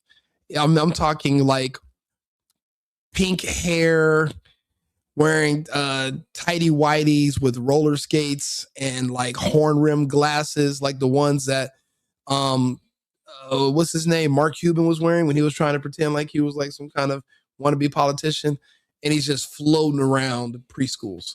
That's the kind of vibe I'm getting from Wavioli, like one of those people. But I could be wrong. But I'm just saying, it just seems like that. And I'm like, okay, but he's still here. So maybe he does want to learn. Maybe he does want to hear a difference of opinion.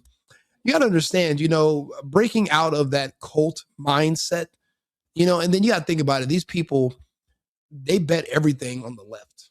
They really believed in Joe Biden and Kamala Harris, and they bet their lives on those people. And when those people said, stick out your arm, let us inject you. And if you don't let us give you this experimental medical procedure that's irreversible, then you're just a white supremacist, Trump supporting racist. And a lot of these people believe that. So bringing them back to reality and snapping them out of that psychosis, I never said it was going to be a easy downhill mission. It's going to be rough. It's hard to pull people out of that delusion. I meet a lot of delusional people. I know Black people that literally in their mind, there's a white man outside of their bedroom window every night, and he torments them. He follows them to work. He follows them in their car. He makes prices go up when they try to buy things. He stops them from getting hired in places. They can't go anywhere without this imaginary invisible white man following them and tormenting them and poking them in the back. There's a lot of delusion. There's a lot of people that have these mental ailments, and the only way to get them out of that is to talk to them. But it takes a lot of conversation. It takes time. It's not easy. So you have to give them grace and a little bit of mercy and understanding, because to brainwash these people, it starts from a young age, and they don't find out that everything that they were taught or told was BS until, well, now the internet is free. We can talk to each other. We couldn't remember 2 years ago, these conversations were dead on YouTube. We didn't even have X 2 years ago. This is all new. Remember Elon Musk walked in with that kitchen sink? And I'm not even the biggest Musk fan.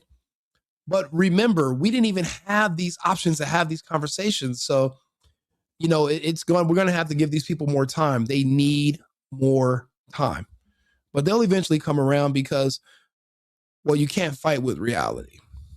Not forever. That's here in a second too, guys. Several days ago, or often law enforcement agencies. It is not uncommon for the tier one special operators to work with law enforcement agencies, particularly, we did this. Clyde, I'm proud of you. Not a lot of people can say that. I never even took a test. It didn't make any sense.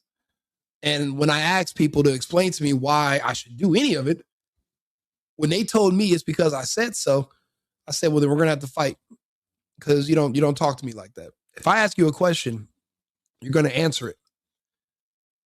and you're not going to give me any back. You're going to answer my question. If you're trying to give me advice or tell me to do something, you better be able to explain why, and it better be a really good explanation. And nobody had any for me. So because of that, I'm pure blood. And I met a girl, it's crazy. I was at this bar when this story broke, and then I took off and came home to get on live. I met this beautiful chick at the bar. And she was just telling me about how, she used to love her dad a lot. And her dad, he was super fit, used to work out every day, ripped guy. All of a sudden, he just magically had 5 heart attacks in one day out of nowhere. And I was like, that's weird, because LeBron James's son had 3 to 5 heart attacks in one day. Matter of fact, so my other friends that had heart attacks that died, they had, but if you don't have immediate medical attention, like on the spot when those heart attacks hit, you expire. And her father didn't have the immediate medical attention. And she was trying to she was trying to convince me at first that he used to eat a lot of like peanut butter or something. And she was like, I think maybe it was the peanut butter gave him a heart attack. And I was like, was he fully vaxxed? And she was like, but the problem is this, she is too. So to understand that your father's mortality was a result of a decision that you also made, that's the part that makes it hard for people to accept. They don't want to think about their parents and their friends, and that's a lot to deal with and to process. Personally, my birthday was only a couple of days ago. Being a Capricorn, I don't really feel anything. I think I don't feel, so I don't really, I'm not good with emotions, but like I said, there's going to be a lot of openings on the internet. Just ask, go to YouTube, go to the browser, and see where Scott Adams is today. Again, because of the vax, there's going to be a lot of openings, so I'm here to fill that space. I'm just here, so I'll be available for you guys. Nice to meet you all, and thank you for the other subscribers and for everybody that's been sending little donations or whatever. I'm going to definitely buy some coffee tomorrow, some hot chocolate, and some tea. And I'm going to be talking all day. So I appreciate you guys for even being here. The new subscribers, you guys are helping my subscribers go up. You guys are liking it. More people are seeing it. This is a really big live for me. Let's see how many people are on live right now. Yeah, there's 700 because I'm streaming live on 8 platforms right now. So I appreciate you guys just being here. This is huge for me. For other content creators, this is like not that big of a deal. For me, this is a lot. So I appreciate you guys all being here.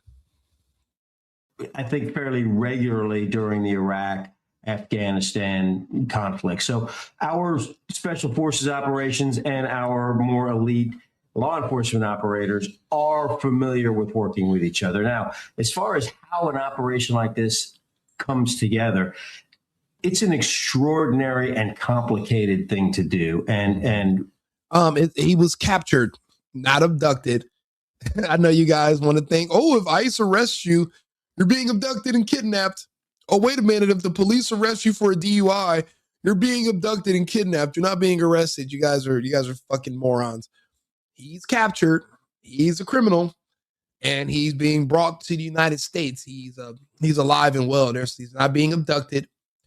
He actually went voluntarily. He went with his own way. He didn't fight his way. He didn't fight. He surrendered. So there's a big difference. Real praise to our soldiers and sailors and law enforcement officials who were able to pull this off. So far, that would be crazy if they put him in that hole with Chapo. I'm not saying that it's impossible, but I just think Trump is playing a bigger game. I don't think Trump wants to hurt Maduro. I just think he wants to show Maduro the light. I think he wants Maduro, when Trump spares Maduro's life, Maduro's going to be the biggest Trump supporter in South America. We need more of those. So I don't think if Trump shows him mercy, Maduro will wear the same red hat, the same red MAGA hat that I'm wearing. Maduro will have one on as well. So I'm just saying, I would hope that Trump would consider that this man is more valuable in power in his country than if we make him a martyr. You know, that's what I would hope Trump would realize. We haven't received any reports of U.S. casualties, which is an extraordinary thing, and we're really proud of our men and women who executed it. But it takes there's sort of several layers, and Courtney Kube referenced it a little bit just moments ago. Initially, you have to ensure that you have the ability to. Absolutely, the terrorists that have been killing Christians have got what they deserve.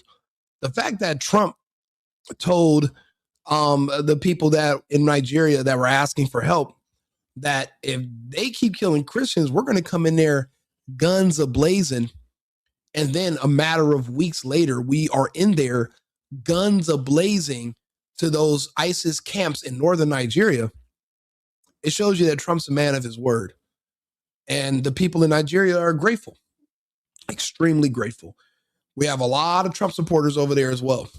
So you might be disillusioned here in the United States because you have that TDS, but the rest of the world is really aligned with me and with our administration and our agenda. This America First agenda, people in other countries understand that if America does well, everyone does well. You know, we're a beacon of hope. A lot of people depend on us and they look to us. I mean, when I was living in other countries, I was always surprised that I can turn the channel and there's more news about the United States than there are about that country. Like I watch Sky News. They report more on American politics than they do Australian politics, which is crazy because they're based in Australia. So we are the tip of the spear. Everyone knows whatever way the United States goes, the world goes. So, you know, that's why it's important that we, again, keep things in perspective and we keep people up to date with what's happening and we're honest about what's going on in ourselves. You know, people are really looking to us to see what's going on and what's going to happen next. But they want to see that Trump is, you know, using his strength and his knowledge. It seems like he's very knowledgeable about how to deal with people in these situations. You know, I always tell people life's more so about who are your allies and who are your enemies. And it seems like Trump's trying to create more alliances, not necessarily trying to kill people, but he's trying to bring people to our side. If he gives Maduro mercy, Maduro will be the largest Trump supporter in South America. I promise. To get our aircraft into the target area without being shot down. So we have to execute what we call the suppression of enemy air defenses. So that could be some of the early explosions that we saw, as Courtney mentioned, as our correspondent Courtney Kube mentioned, possibly the use of Tomahawks or other remote capabilities to damage or destroy. Deborah, you are absolutely spot on. Now they respect our country again. Now they respect our president again. We didn't even have to go in there and level the country. We didn't do what the Israelis did to Gaza. We didn't turn Venezuela into a parking lot. We literally went in there with surgical precision. We saved a lot of lives. We didn't completely wipe out their infrastructure. And the man is still alive to fight another day. And if he plays his cards right, one day he'll be home. If he plays his card right. The amount of mercy we have just shown the world that we have for even those who we would consider our enemies, this is massive. Again, Gaddafi was not given this mercy. Neither was Saddam, neither was bin Laden. And that fake ass story, nobody was. Nobody. So this is showing that the America from before is different than the America going forward. And this is the kind of example that I think is a good example for us to run by. Air defense radars and air defense launchers, right? So that's the initial execution. The next thing. Well, yes, because Trump did not destroy Venezuela and he did not kidnap him. Maduro was captured. He was arrested. He's already been charged in the United States that he was brought to justice. And because he's still alive, he will respect our country and he will be grateful to our president. His life was not guaranteed. His life was not guaranteed. They could have executed him right there on the spot. I don't know if you understand the difference between life and death, but Maduro's life flashed before his eyes. Tomorrow, even if he's in a jail cell, that cereal is going to taste a little bit better because the fact that he can still taste it means he's alive. And when you're as close to death as he must have came tonight, because he had no idea if the Americans were going to take him or just literally mop him right there. They could have just liquidated him. His entire family, his entire building, his home, his structure, his entire neighborhood, his entire military, they could have been liquidated on the spot. But we showed them mercy. I think that will earn our favor, and I think Maduro will be appreciative about that. Any man of any intelligence would be, especially a man in his position. You might be ungrateful, but everybody else is not when it comes to their lives. What we like to try and do is isolate. So once we've suppressed air defense, we then try to isolate the target area. In this case, apparently we somehow knew where Nicolás Maduro and his wife were. It's unclear. Yeah, Bibi's been charged with genocide. Bibi's actually he's a legit war criminal, and there's a warrant for his arrest from the ICC, and they're trying to figure out when it's going to be enforced. However, he is facing corruption charges and will be sent to prison in Israel once this whole war situation is settled. He's going to prison. And Israel has a history of imprisoning its corrupt politicians. Bibi was actually caught red-handed in a pay-for-play stunt with someone, and they got him on video, they got him on audio, and he was going down. And that's why they said he orchestrated this October 7th situation to keep himself out of prison. And now that Trump created peace, now that Trump created peace in Gaza and was able to negotiate a ceasefire, that the war readiness of Israel and IDF is not necessary anymore. So they can probably go back to business as usual soon. And then that does mean that Bibi will be going to jail.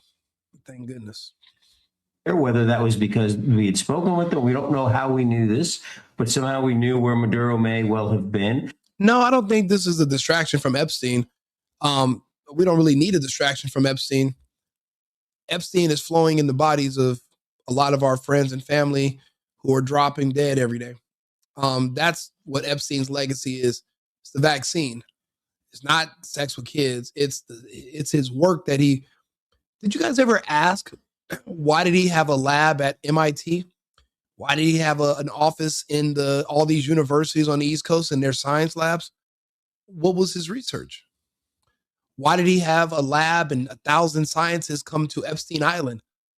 What was their research? What were they doing? What was Epstein's, what was his focus for his research? What were they doing? We know about the politicians. They were there to help you get past all the regulations so that the vaccine could be injected into people without going through 15 years of testing and scrutiny. That's what had to get, that's why you needed those. That's why you had to blackmail those politicians. But what was his research about? Whenever this is over and you guys want to go look into this, look up Epstein and scientists. Why did he have an office in all these science universities? And he had labs in these universities after his sexual crimes conviction of 2008. So he had labs, he had offices in these universities up until 2019. What were they working on? You guys are asking the wrong questions about Epstein. So and because of that, you have a huge blind spot of the things you need to be worried about, which is unfortunate because by the time that all comes out in a few years, well, a lot of the people won't be here anymore to understand what happened to them with that injection or series of injections. I'm sorry. And we isolated that area. That can be done, again, through remote capabilities or it could be done with actual troops on the ground to provide what we call security. And then finally, special forces operators, along most likely with some sort of federal law enforcement, whether it's a marshal or FBI. At this point, we don't know. But after Yes, Leah, that's exactly how it went. Exactly how it went. Unfortunately, you don't get to make the decisions. You're just along for the ride. If you don't like them, the decisions, you can always repatriate yourself, drop your American citizenship, move to another country, and fight against Trump. You have that option. But as long as you're here and you spend money on anything every day, you are supporting whatever we're doing. So you can always leave, but as long as you're here, we appreciate your support. Question of air defense, isolation of the DE and HSI ran the case. objective area. Finally, we move in and arrest the individual that we're looking for. Colonel Ward, I want to get a better understanding, of this. Obviously, it would require some troops to touch the ground to be able to pick up Nicolás Maduro in the first place here. Obviously, 15,000 troops is not enough to secure a country like that. The president has made no indication that ground troops will be going into Venezuela in any meaningful way right now. But what sort of a challenge does this pose for the United States? That's true. Liberals love Venezuela. I don't know why so many of them have not relocated there. I wonder why. I mean, if they love the place so much, why aren't you there? You love socialism. You love communism. You love dictators. You don't like how America moves, our Constitution. You don't like any of it. I don't understand. I just don't get it. This ultimately becomes less a military one, but more a diplomatic one to try to allow that. Well, Trump gave me a lot. Trump gave me the option to not take that vaccine. He never pressed it on anybody. He actually gave you a bunch of options. So, and also with Trump removing a lot of the regulations, he allows people in my industry to be able to move forward. So the only thing I really need the government to do is just get the hell out of my way. I don't need the government to, I'm not like you. I'm not a Democrat. I don't need the government to feed me or to tell me what to do or how to live or to educate my children. That's my job as an American, as an adult, to do that for myself. That's what freedom means. Freedom means responsibility. You're responsible for yourself. That comes with the freedom part. You guys have a skewed vision of what that means. So that's where we differ, actually. That country to take Hold on a sec, guys. I'm here. Fork in the road, not to return to a sort of authoritarian type regime or leader, but to focus on a more democratic led government right now. Ultimately, these are the early. Yeah, I don't believe in welfare, Uncle Shiesty. So that's for you. I know you need them to give you something. I didn't ask Trump for a cent. I just asked Trump to get some of these people out of my way so that I can open, so that I can do business, so that I can move forward. I didn't need a penny from them. I didn't ask for a penny. Didn't want them. I just wanted them out of the way. And then also I wanted him to make it illegal to do child mutilation in the United States. Everything I've asked for, I've gotten from Trump for my vote times 10. There were some things that I didn't even know were going to happen that I appreciate that have happened so far. So I voted for all of this. I'm originally from California. I'm watching all my friends go back to work because all the illegals are gone. A lot of them are gone. They had their CDL licenses revoked. So now all my friends are back on the road. Friends that were truckers that were out of work are now making triple. They're on the road as I'm making this video. Some of them are watching.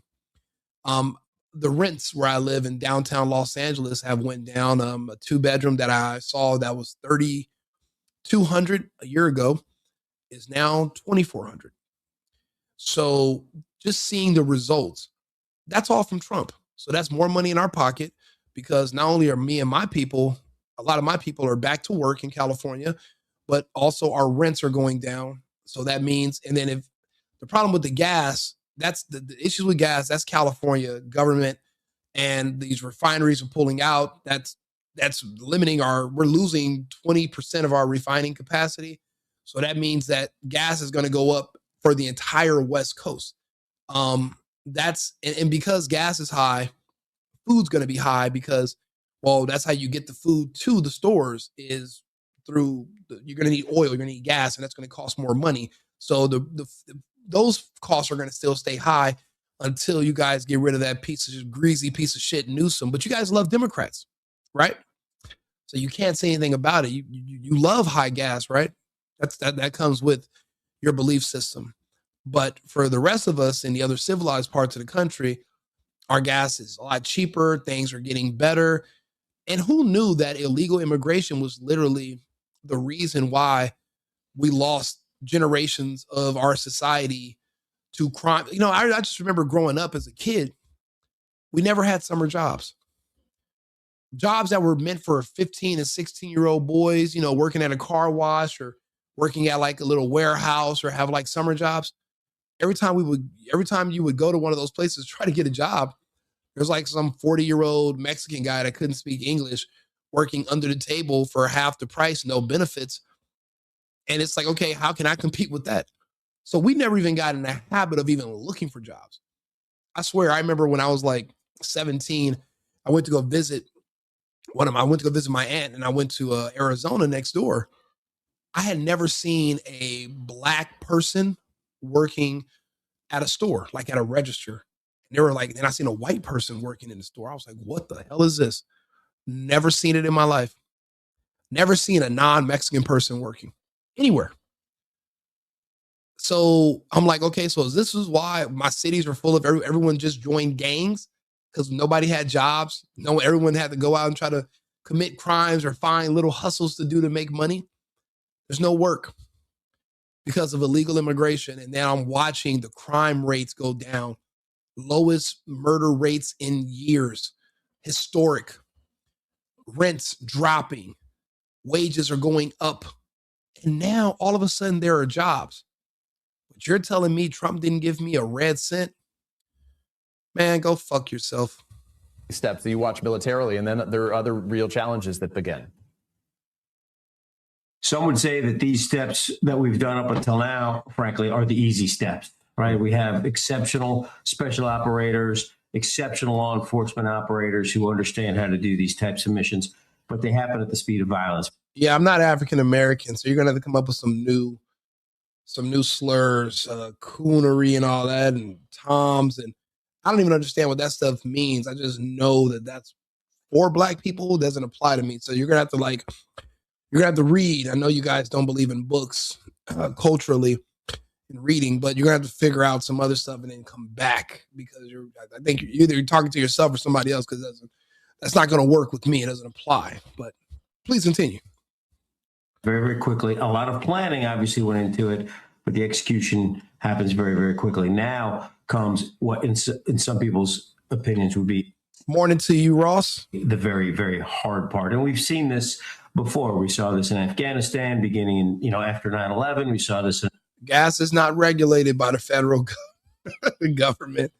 I don't think you understand how anything works. And that's the thing about you liberals. You just think everything grows on trees and just it's all magic and mysticism.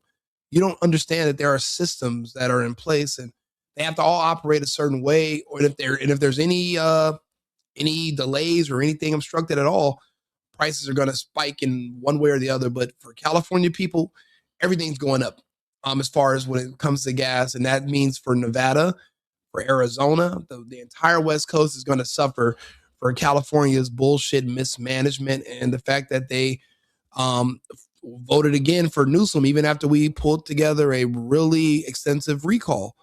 They didn't want Larry Elder. They wanted more Newsom. And now a lot of people are going to have to pay at the pump. They're going to suffer. Iraq, when a regime is toppled, when a regime changes suddenly, there's a vacuum. Now there's a little bit of a vacuum. Who's in charge? Who's running the country?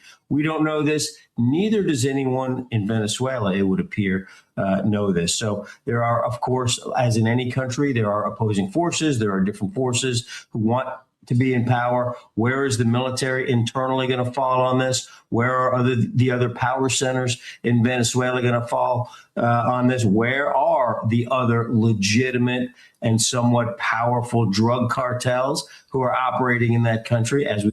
Well, I never seen that either until recently, because growing up in California, none of those jobs were ever available, ever. I never knew people that weren't Mexican could do landscaping. No idea until I left the state of California.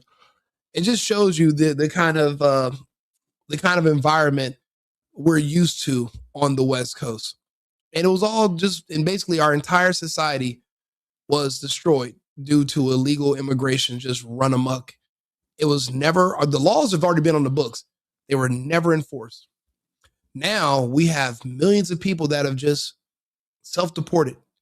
And they said we'd rather go back and just try to apply the right way instead of you kicking in our doors in front of our children, kicking and permanently banning us from the United States with no path to being able to ever return. And now Americans are back to work. Americans are working in factories. Americans are driving trucks again. Americans are taking jobs in the fields. Americans can and will do any and every job. I don't give a fuck what Trump says about, oh, well, we don't have the talent to build batteries and build missiles. And it's like, Trump, shut the fuck up. Because with the right financial incentives, Americans will learn to do anything. So don't get me wrong. There are some things I disagree with, but overall, I don't agree with anybody 100% ever. I think that's weird if you do. So, I mean, like I said, I just needed them to get out of my way, but I've seen the results. So then the results are working. We've talked about.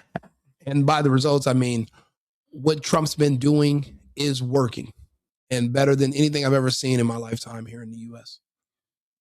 As the president has talked about, those cartels are still functioning. We've struck some of their boats, but that's about it. So these cartels are still there. They're still strong. Yeah, the Chinese bots are having a meltdown, but man, are they effective. I saw a woman, she was doing, there was like a story about her the other day. She left she's 50 years old, overweight, and she divorced her husband because a bunch of bots told her that she deserves better. She's beautiful. They want to marry her. She divorces her husband, finds out she was basically like bot fished. And they traced these bots back to accounts in like South Korea and China. And I'm like, these other countries with these bots, they literally, think about it. I don't know if YBO is even a real person. Excuse me, no profile picture, no presence, no. But I mean, they're fun to interact with on here, but you don't even know if they're even real. You have no idea. And there are people that see a bunch of bots making comments and they'll just assume that that's the way society is seeing what the news is talking about or whatever. And, people are followers. They'll go along to get along. I'm not that type of person, but a lot of people will. So the bots, they are effective. So yeah, I see some of those, and there are some suspicious bot-like people in the chat. So, and they are on fire, but I guess they're 24/7. These bot farms are really, they're good at what they do. Functioning. The military, we have not, unlike what we did in Afghanistan or what we did in Iraq, we have not, frankly, inflicted any significant damage on the Venezuela. Trump has absolutely fixed the country. There's so many people that have no clue how close we came to losing everything. And Trump's doing everything in his power. Our administration's doing everything in our power to make sure we never are that close to losing this country again. You got to think about it. The liberals, if Russian tanks landed on the shores of New York, liberals who are in these comments talking, they would literally see the tanks. They jump on top of the tanks and start twerking. They would literally try to help the tanks find conservatives or anybody white and tell them that's the enemy. They'd sell us all out. They're not the same type of Americans as patriots and people who love the country. They hate the country. They say the country's racist, and they think everybody's racist and everybody's oppressive and everybody's this and everybody's that, and love is love. So 8-year-olds should be able to cut off their genitals and that'll make them happy, and they're affirming. It's all kind of weird, strange people here. So that's why we literally have to save our country, but we also have to remove a certain element. There's a certain element that is already impossible for us to coexist with. So it's just a pending civil conflict that's it's pending. It's going to happen eventually. And then when the smoke settles, then we'll be able to move forward. So, and I'll be honest, that's going to have to happen sooner than later. It's inevitable. So I think we're all just prepared for it. And this is the thing. People always want to talk about civil war, but they never want to be specific about, well, who will we be fighting? Watch my channel, subscribe. I will tell you exactly who the enemy is, what they look like, and exactly who you should be expecting to be on the other side against when it does start. The military. So what are they going to do now is certainly a question, I think, on everyone's mind. Colonel Steve Warren is an NBC News military analyst. Colonel Warren, we appreciate your expertise in helping us better understand the situation that's still evolving on the ground there in Caracas, Venezuela. As again, hopefully we can put up another picture to show our viewers the situation there. It's a new day, a new dawn in many ways, and it's one that begins without the longtime president of that country, the authoritarian leader, Nicolás Maduro, who's now been captured and taken. I know you think Trump's your daddy, but it's not his job to give a fuck about you. Trump's not your Jesus. He's not your king, right? Then you guys just do a whole no kings thing. It's not his job to love you and embrace you in his bosom. Grow the fuck up. And out of the country alongside his wife, according to the president, by U.S. forces. I want to get to our chief foreign correspondent again, Richard Engel, who's been watching this news developing right now. Richard, among the questions that the president will surely be asked at a news conference to take place about 5 hours from now at Mar-a-Lago is what. Hey, don't get me wrong. Picking cotton is still being gainfully employed. So if there's a job picking cotton, as long as they're paying a livable wage, I don't think that's actually a punishment. I think that's actually fair. You're still gainfully employed, so that's not really an insult, my friend. So, and then don't forget, I'm an immigrant. My family's we're immigrants. We used to work on farms. We're farmers where I'm from. So, yeah, that's still farming work. It's still work. We came to the U.S. to work. We didn't come here to scam with daycares like the Samad. That's not what we came. We came to work. We came to assimilate. We came to be Americans. There's a big difference, huge difference. Whether he had any conversations with Maduro in recent days. Maduro told a Spanish journalist only a couple of days ago that he was open to, in effect, discussions, conversations, perhaps even negotiate. The rest of the world can cut us off. We have our hemisphere. That's why we're building our chip manufacturing. We've moved it from Taiwan to Arizona. That's why we don't need to buy lumber from Canada or cars from Canada or maple syrup from Canada. We have our own everything here. America first, America only. With the United States. We wait for those answers. We wait to learn where Maduro is right now. But it also raises real questions about what happens next in that country and what it does in terms of the president's desire to sort of crack down on that narco-terrorist state, with so much of the regime still, as evidenced by the public statements coming out of the country, remaining in effect, whether in power, certainly in its. Absolutely, it does pay well to work for a farmer. There's no shame in labor. When did everybody become too good for an honest day's work?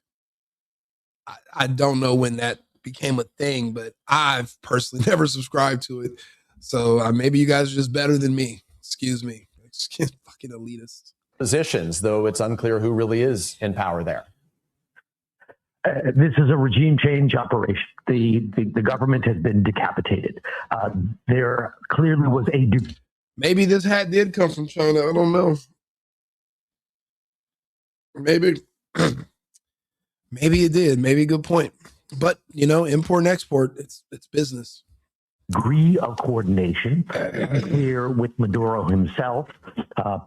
not full coordination with Maduro himself. If he wanted to, he could have fled the country. He could have gone to a friendly country. He has some good personal relations with the president of Turkey. He has decent relations with.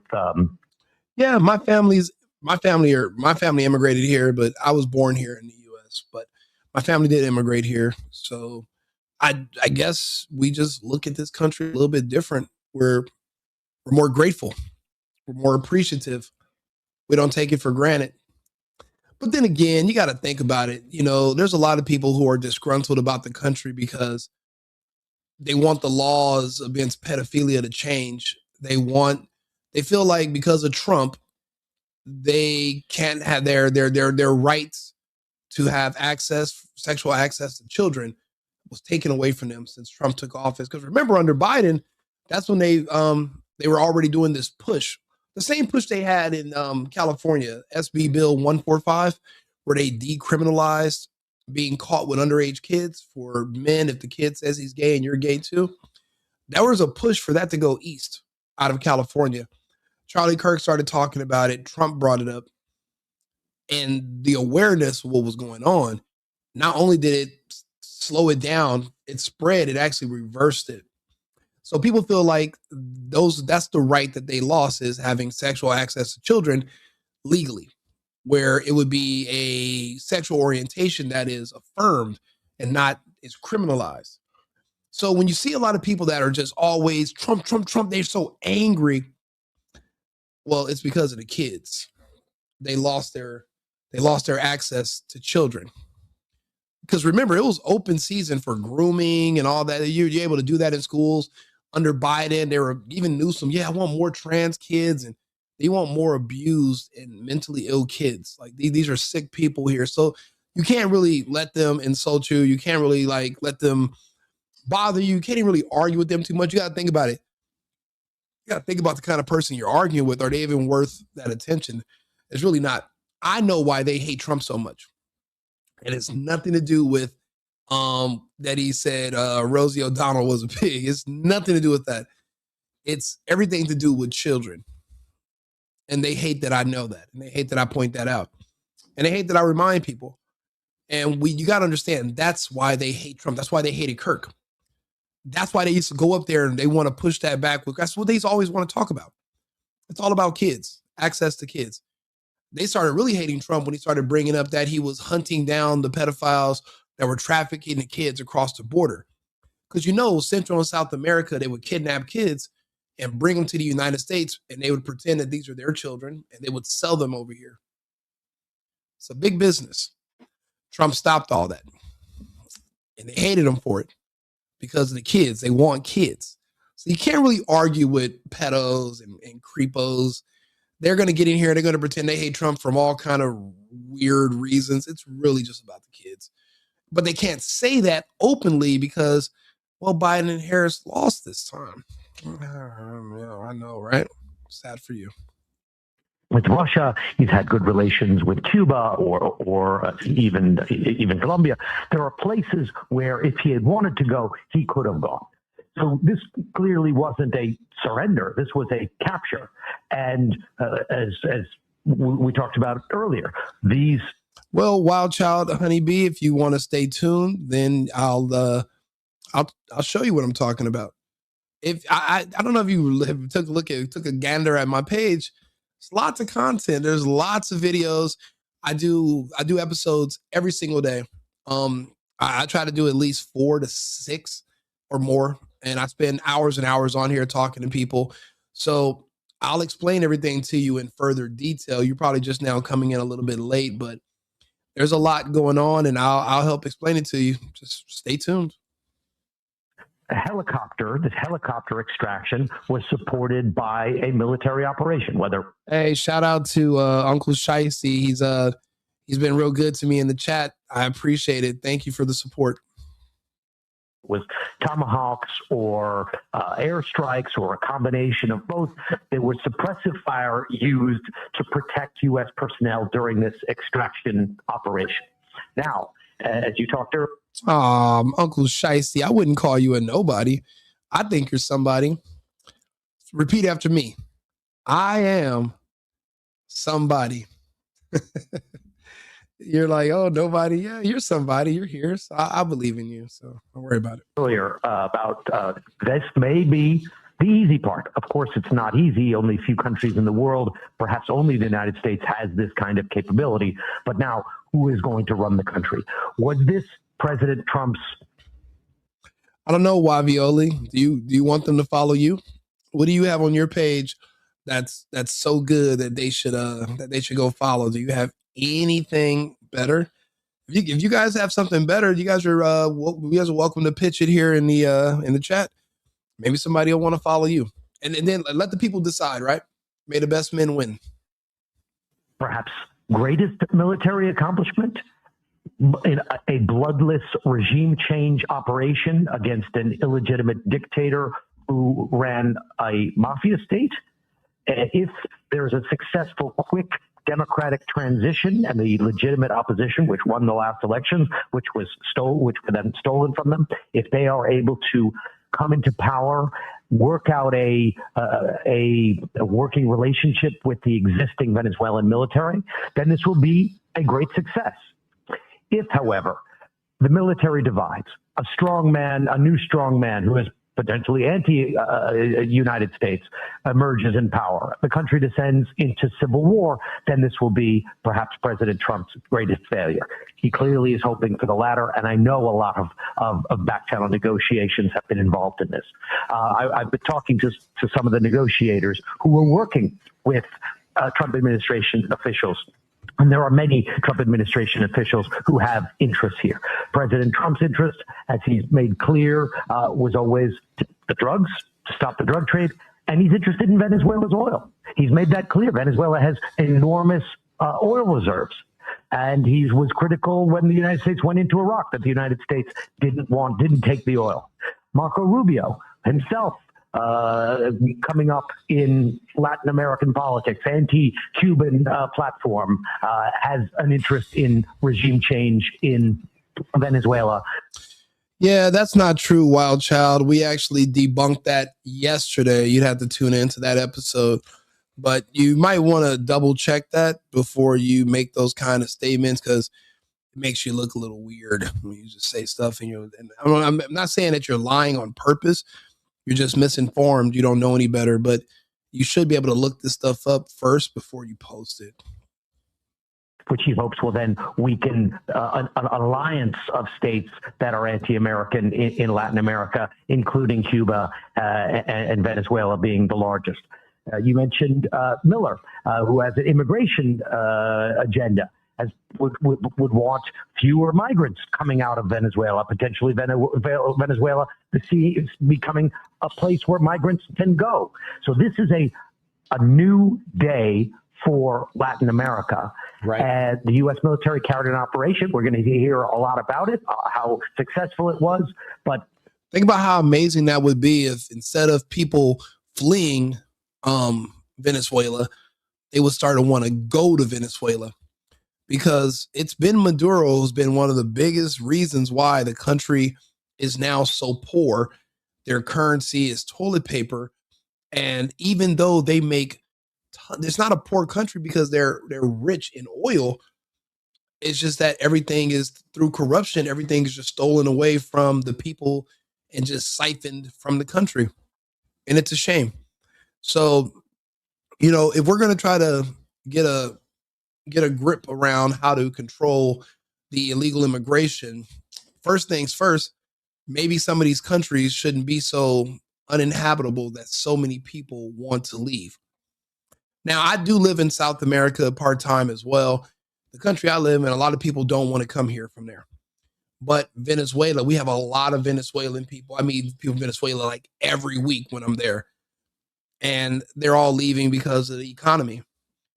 But it's not like the United States is their first stop. I mean, you could go to Mexico. There's other countries that have economies that are doing well. But if we could help these countries turn around their society by helping them change their leadership, then maybe so many people wouldn't want to flee.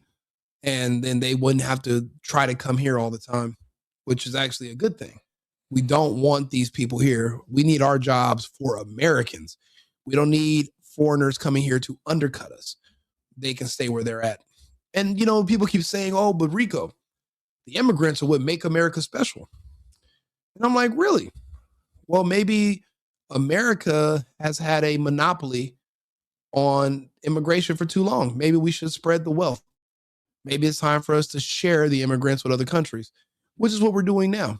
And if you're an illegal and you're arrested here, we won't just send you to El Salvador. We can send you to South Sudan. Maybe you can make these other places just as great as you made the United States. I mean, if that's what the sauce is, if the illegal immigrants are the sauce of what makes America great, then they should be able to repeat the same results anywhere they go, right? If what you're saying is correct, then anywhere they go, they can turn it into America. Because all you just need is a bunch of immigrants in 20 years, and then you got the United States just on repeat. So that's why we're going to spread the wealth. So consider this again. This is just more us just doing goodwill to the world. Call it an extended Christmas gift. Call it whatever you want to, but that's where we're giving back to the world. This is a new day for the U.S. relations in Latin America, with President Trump asserting dominance and doing a snatch and grab operation. Will this encourage other leaders around the world to do the same with their enemies? And will it make the United States, which in theory defends democracy and human rights, seem hypocritical? You've been listening to Richard Engel, our chief foreign correspondent. Richard, you were talking with me about the oil reserves in Venezuela. Their reserves, number one, the largest in the... No, it started during Chavez. You're right, but Maduro kept it going. He didn't go 180. He's keeping it status quo. So but you are correct. It did initially start with Chavez destroying the currency. The world believed to be roughly 300 billion barrels by some assessments, accounting for approaching 20% of the global supply there in Venezuela. You'll remember after the U.S. recently seized one of the... Jesus Christ, you think my chat is a little spicy today with a bunch of angry, melanated folks? Look at Myron's. Jesus. Consistently unhappy with everything. I guess that's just like a part of their culture. Being here in the United States, being disgruntled. That's crazy. It's not just my chat. It's over there on Myron's chat too. They're like spamming him, and he's not even sitting in his chair. That is hilarious. What a coincidence, huh? The usual suspects everywhere you go. The sanctioned oil tankers, as the White House described it. The president said that it was his belief that the U.S. would then seize that oil, would keep that oil. That tanker was then routed to the United States, specifically to Texas. Keir Simmons is our chief international correspondent. He's been watching. Well, it's not the United States is in another country's business. That's our business. Venezuela is in our backyard. They're a part of our hemisphere. What happens in South America affects Central and North America.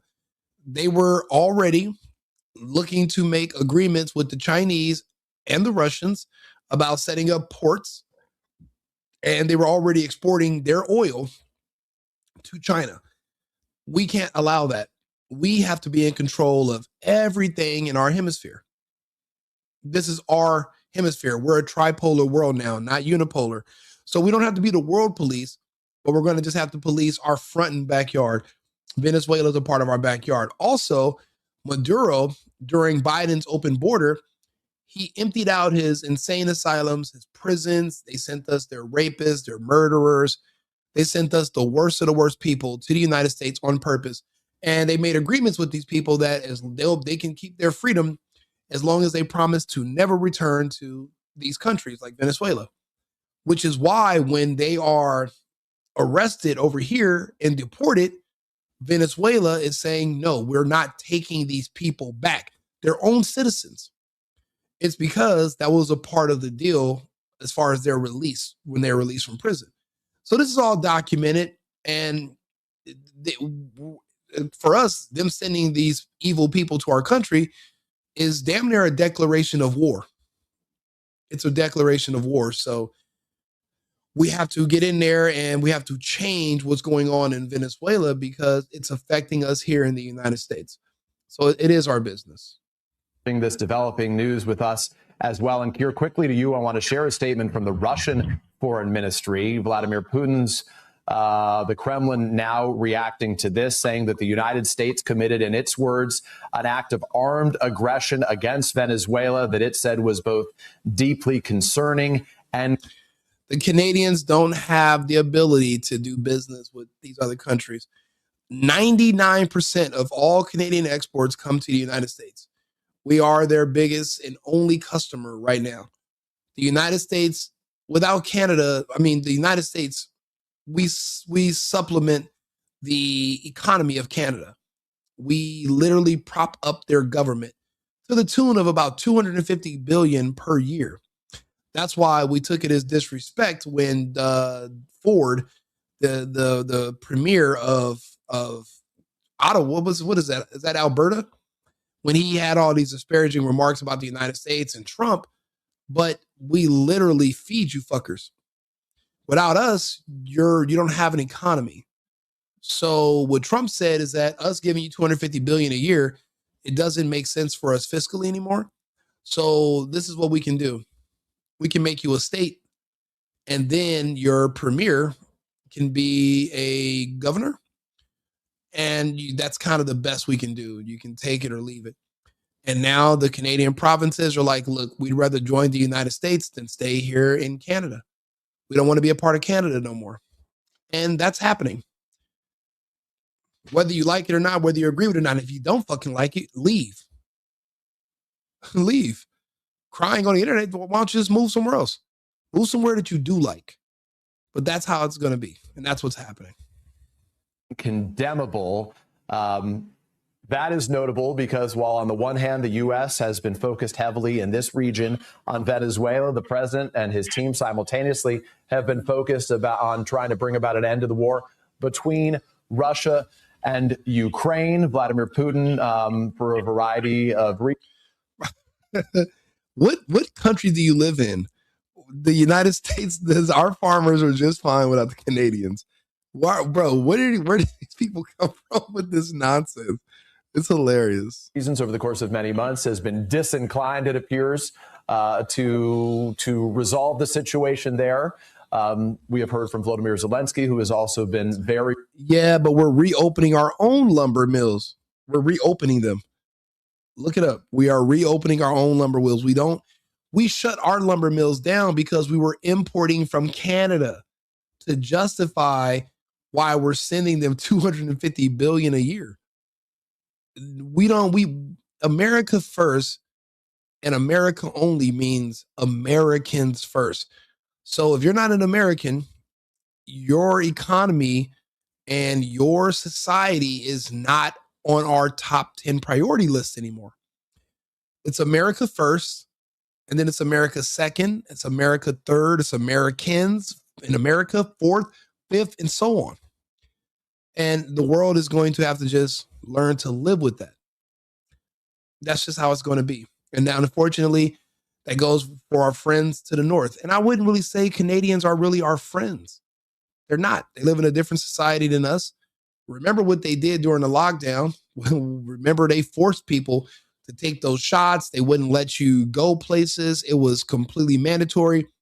Remember, Justin Trudeau was a dictator. Remember what they did to the truckers? Froze their bank accounts. And if you donated money to them, they froze your account too.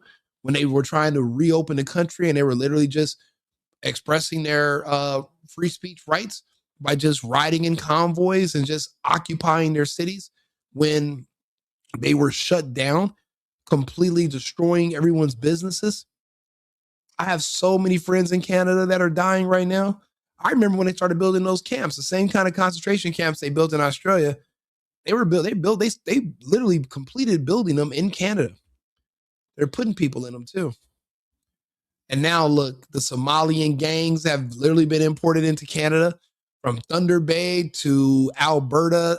From Thunder Bay to Edmonton to Calgary to Vancouver in the West. All these places are being overrun. These places are gone anyway. The best thing these countries, the country of Canada can do is join the United States. But we don't really want all of Canada, just the valuable parts. We don't really need the UP because we have Alaska. We don't need I'll be honest, Saskatchewan, it's good farmland, but it's Regina is nice, but the rest, like I said, north of Minnesota, Detroit, I guess we could take.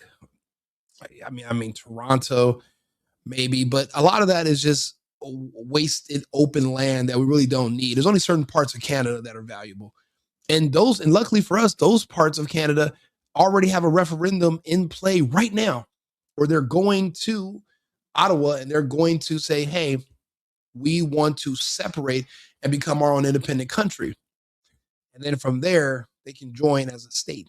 There's a whole process to this that's like already in motion. Like this is already happening. This is not theoretical anymore. It's happening right now. Who just did a story about it? I think it was on Redacted. And George AA, he just did a whole thing about Canada and different provinces that are joining the United States. So I guess this is already, I mean, just because you don't know about it, it doesn't mean this is misinformation. You just didn't know. There's a difference. You're not even trying to keep up with all this. This is kind of what I do. It's my job to know so I can get here and explain it to you what's going on. So reluctant to give up land in that country, but this does infuse a new wrinkle into another global hotspot, which is Russia as well. Yeah, I've been reading that statement too, Peter, and I've been reflecting that this is why Richard Engel describes this as such a significant moment, is that what you have overnight is the US striking a Russian partner. Maduro was, a de facto ally of President Putin, and President Trump has just taken him out. So you have that aspect. And on the other hand, you have President Putin now offering his diplomacy, if you like, to try to stabilize the situation. Yes, the concentration camps in Australia, were you not familiar that they had those? Matter of fact, let's see here. Let's ask Arthur, what's the name of those camps? Hey Arthur, what's the name of those camps that was built in Australia in the outback, where they were taking the Aboriginals in for quarantine for COVID? What was the name of that the big camp that they built in Australia? Certainly. You're likely referring to the Howard Springs quarantine facility. This was a well-known quarantine center in the Northern Territory of Australia, near Darwin, which was used during the COVID-19 pandemic for quarantine purposes. It was not specifically built to target Aboriginal people, but it did become a central facility for quarantining individuals, including remote Indigenous community members. Question. How many people that were Indigenous were there versus people that were transported there from other parts of Australia?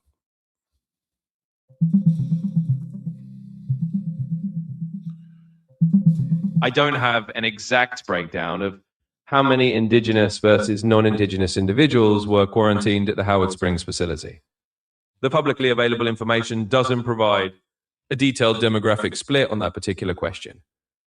If you need more specific data, it might require looking into government reports or other official records. Let me know if you'd like me to explore that further. Yeah, thank you. A quick question. Did anybody ever compare Howard Springs to concentration camps? And if so, can you explain how they would parallel and what kind of points they were making as far as similarities? Certainly. There were indeed some public discussions and criticisms that drew comparisons between the Howard Springs quarantine facility and more severe historical internment or concentration camps. These comparisons typically came from critics who were concerned about the restrictive nature of the quarantine measures. In general, the parallels they drew focused on a few key points. Restriction of movement. Critics argue that individuals, including Indigenous Australians, were effectively confined and unable to leave, which they felt echoed historical internment practices. Involuntary relocation. Some noted that people were moved from their communities to the facility, and although it was done for public health reasons, the enforced nature of the relocation drew comparisons to historical camps. Cultural sensitivity. There were concerns about the impact on Indigenous communities and whether the measures took into account cultural factors, which some critics argued made the approach feel heavy-handed. It's important to note that these comparisons were controversial and not universally accepted. Many saw Howard Springs as a necessary public health measure during a pandemic, rather than something comparable to a concentration camp. But the debate did exist, especially among those particularly concerned about civil liberties and the treatment of indigenous Australians. I appreciate it, Albert. Arthur. Thank you very much. I'll be back. Again, just because you don't know about it doesn't mean it's misinformation. You just didn't know. So for your own records, it was called Howard Springs. Look it up. And if you don't want to listen to me and my co-host, Arthur, go read for yourself. You don't have to ask me.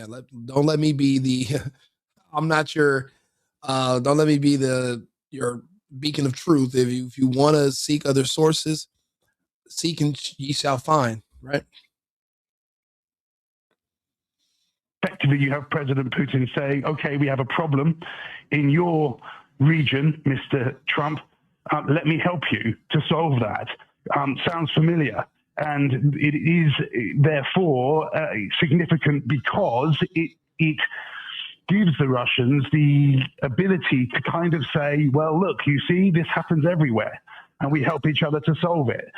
So you can see how there are multiple dimensions to this, and the implications and the impact of it we will only know in the months ahead. But there's another aspect to this too, Peter, and I think it's really fascinating, and people will be talking about this again as we look ahead, is that what you have here is very familiar, which is the U.S. intervening in another country to potentially bring about, you might even say, and the Trump administration isn't saying this clearly, and there's a reason why perhaps they're not quite saying it this way, but maybe even to try and bring about democracy, but certainly intervening. And that is something that we have seen before from the U.S., and Richard has been very carefully navigating those questions over whether it really works. And there is plenty of history to suggest that it does not. And then there are some.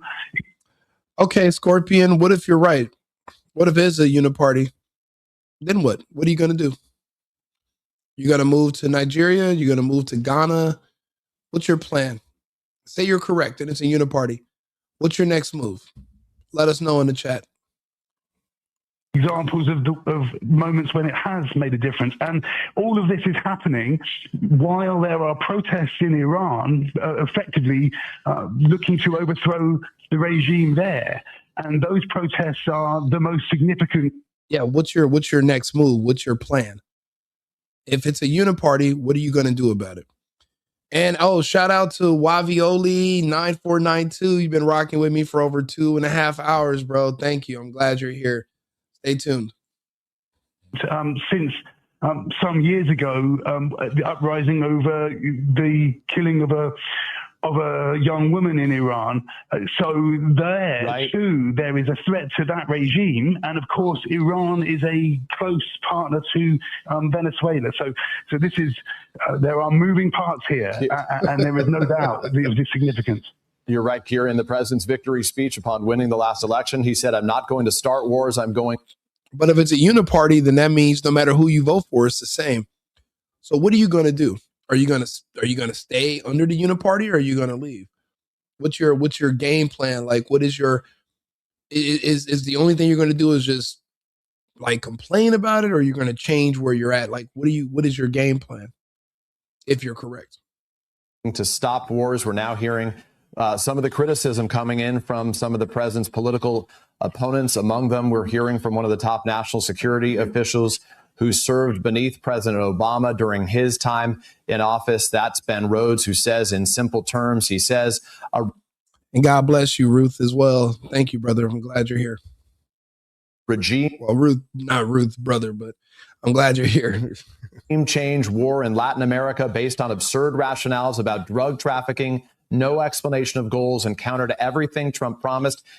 How do you plan on doing that, Scorpion? How do you plan on getting money out of politics? I don't understand why. I mean, you don't want to just go find a better country that's not uniparty. If the uniparty is your biggest problem that you're upset about, why wouldn't you just find a better country? Campaigning, and we're not even a full year into Trump's term. This is an NBC News special report. Sorry about that, guys. I'm back. Good day to you. I'm Peter Alexander here in New York. Well, when Biden was in office, I left the country because I didn't agree with the mask mandates. I didn't agree with the vaccine mandates. Remember, if you worked for a company with more than 99 employees, you had to take an experimental medical procedure that's irreversible or you would be losing your job.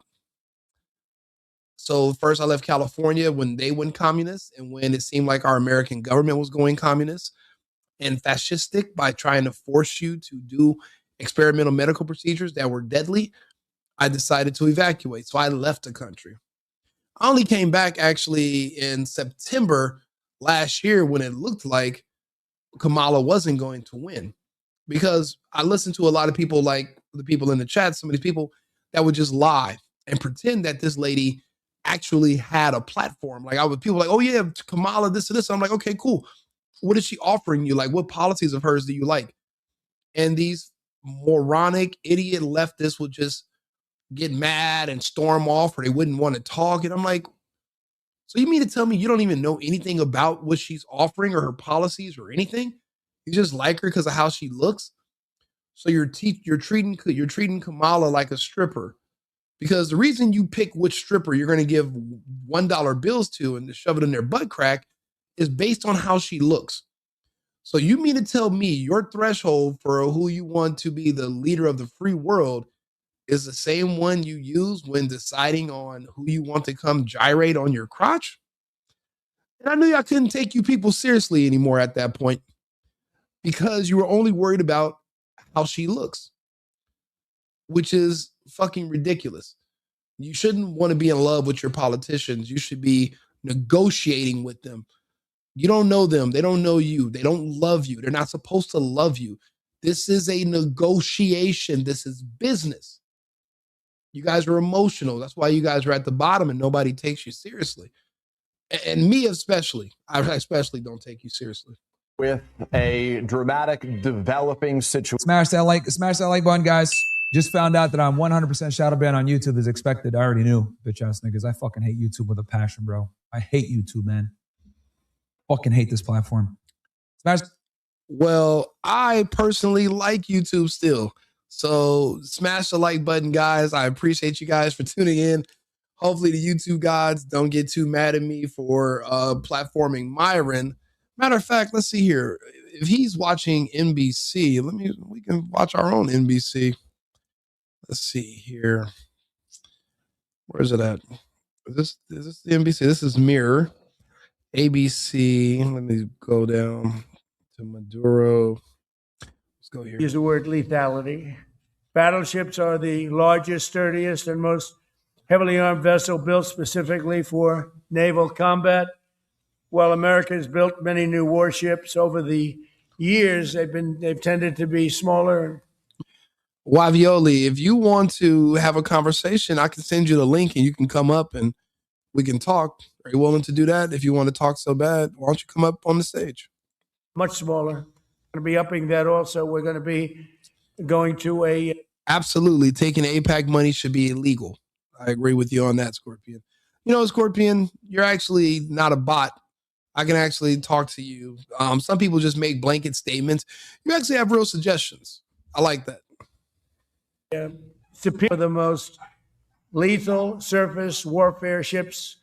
It will be actually the most ever built other than our submarines. We have submarines which will have, in many ways, even more lethality, and we have many of them under construction. Each one of these will be the largest battleship in the history of our country, the largest battleship in the history of the world ever built. And again, it's 100 times more powerful than the previous Iowa class, it's called. Those are the big ones that you'd see on a show. Victory at Sea. I don't know if anyone's seen Victory at Sea, but it was a classic. They'll help maintain American military supremacy, revive the American shipbuilding industry, and inspire fear in America's enemies all over the world. We want respect. We're going to have it. We already have it. More respected now than we ever were.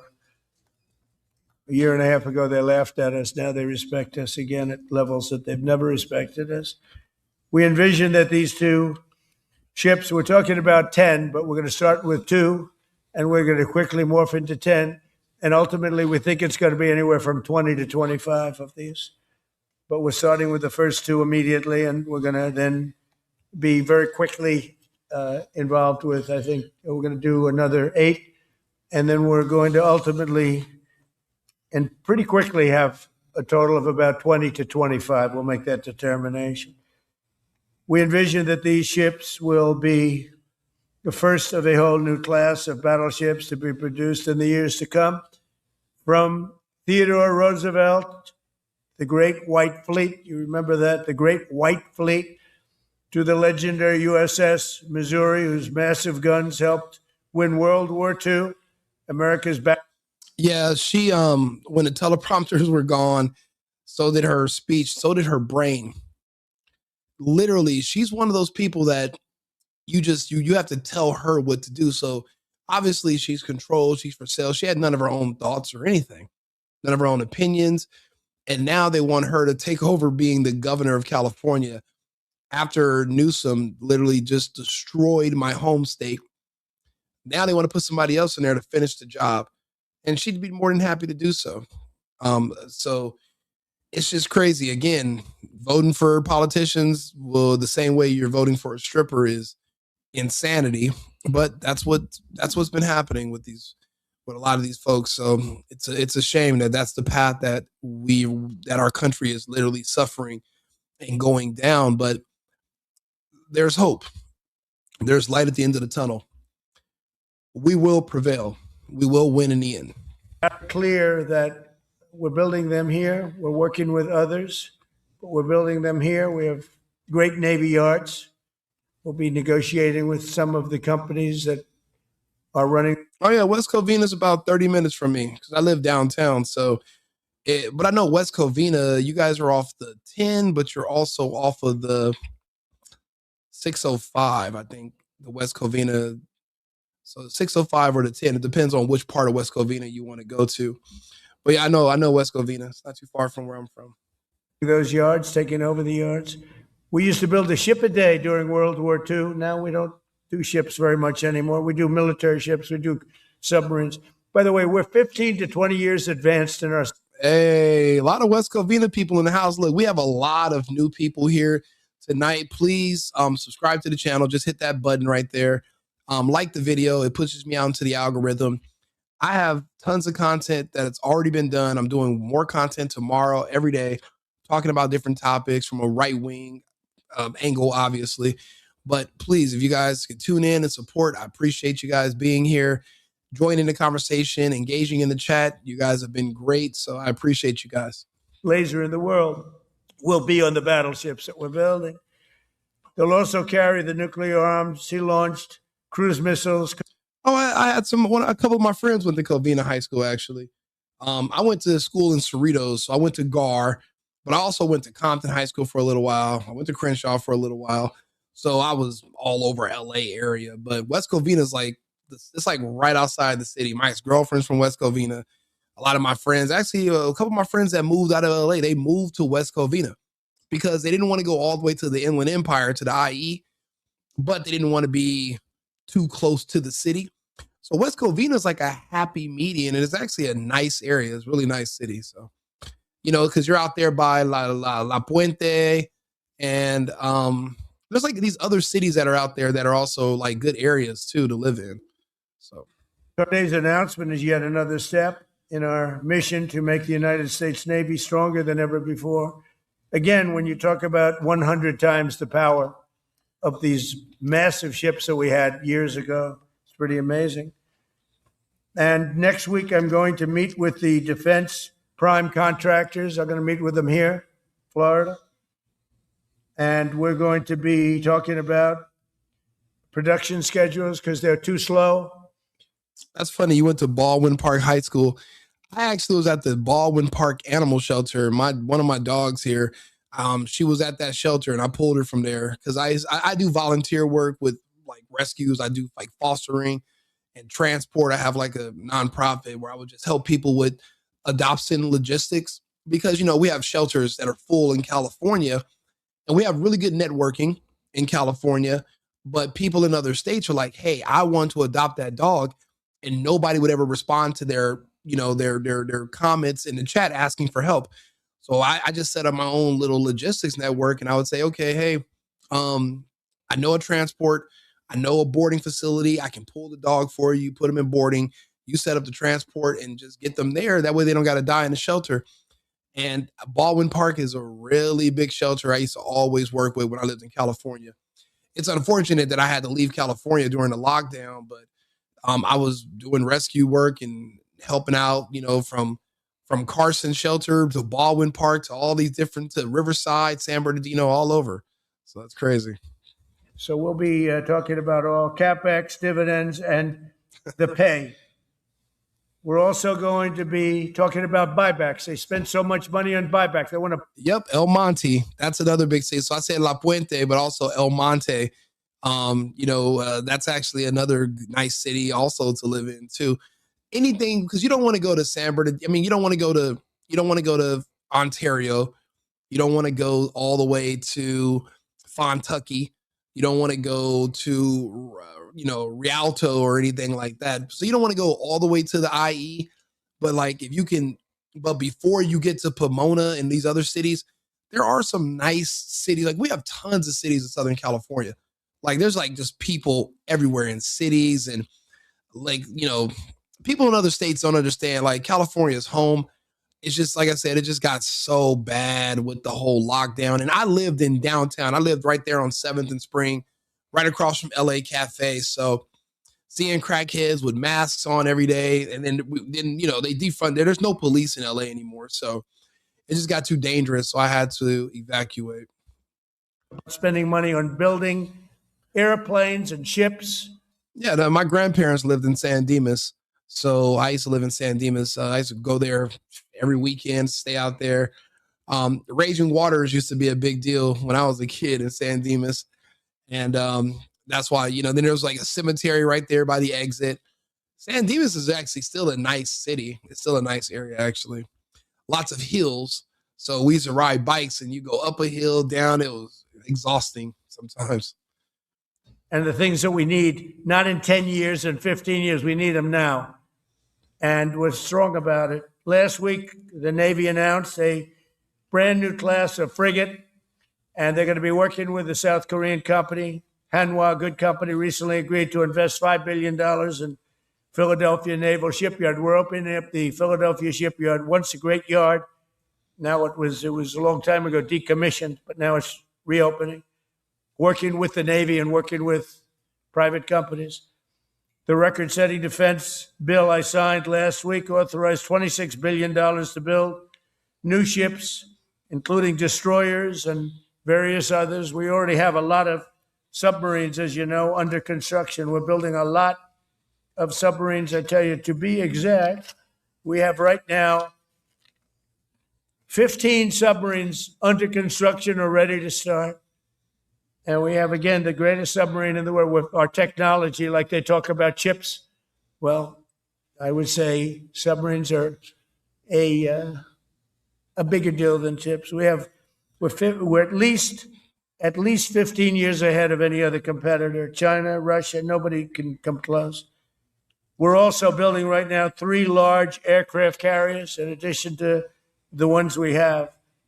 And we have actually. Let's see here. Myron Mirror. Where's NBC News on this? Okay. NBC Venezuela. Live. On the strikes and beyond what appears to be providing a lift to law enforcement and other U.S. officials as part of this picking up Maduro and his wife, what other component, what other part did the U.S. military play? And we just don't have an answer to that at this point, Peter. Courtney Kuby covers the Pentagon for us right now. I want to share some other information while you, Courtney, have been speaking. Wavioli, I've been engaging with you for hours.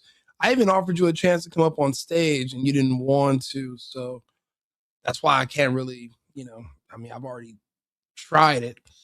I've already tried to get you to come up to the stage and engage.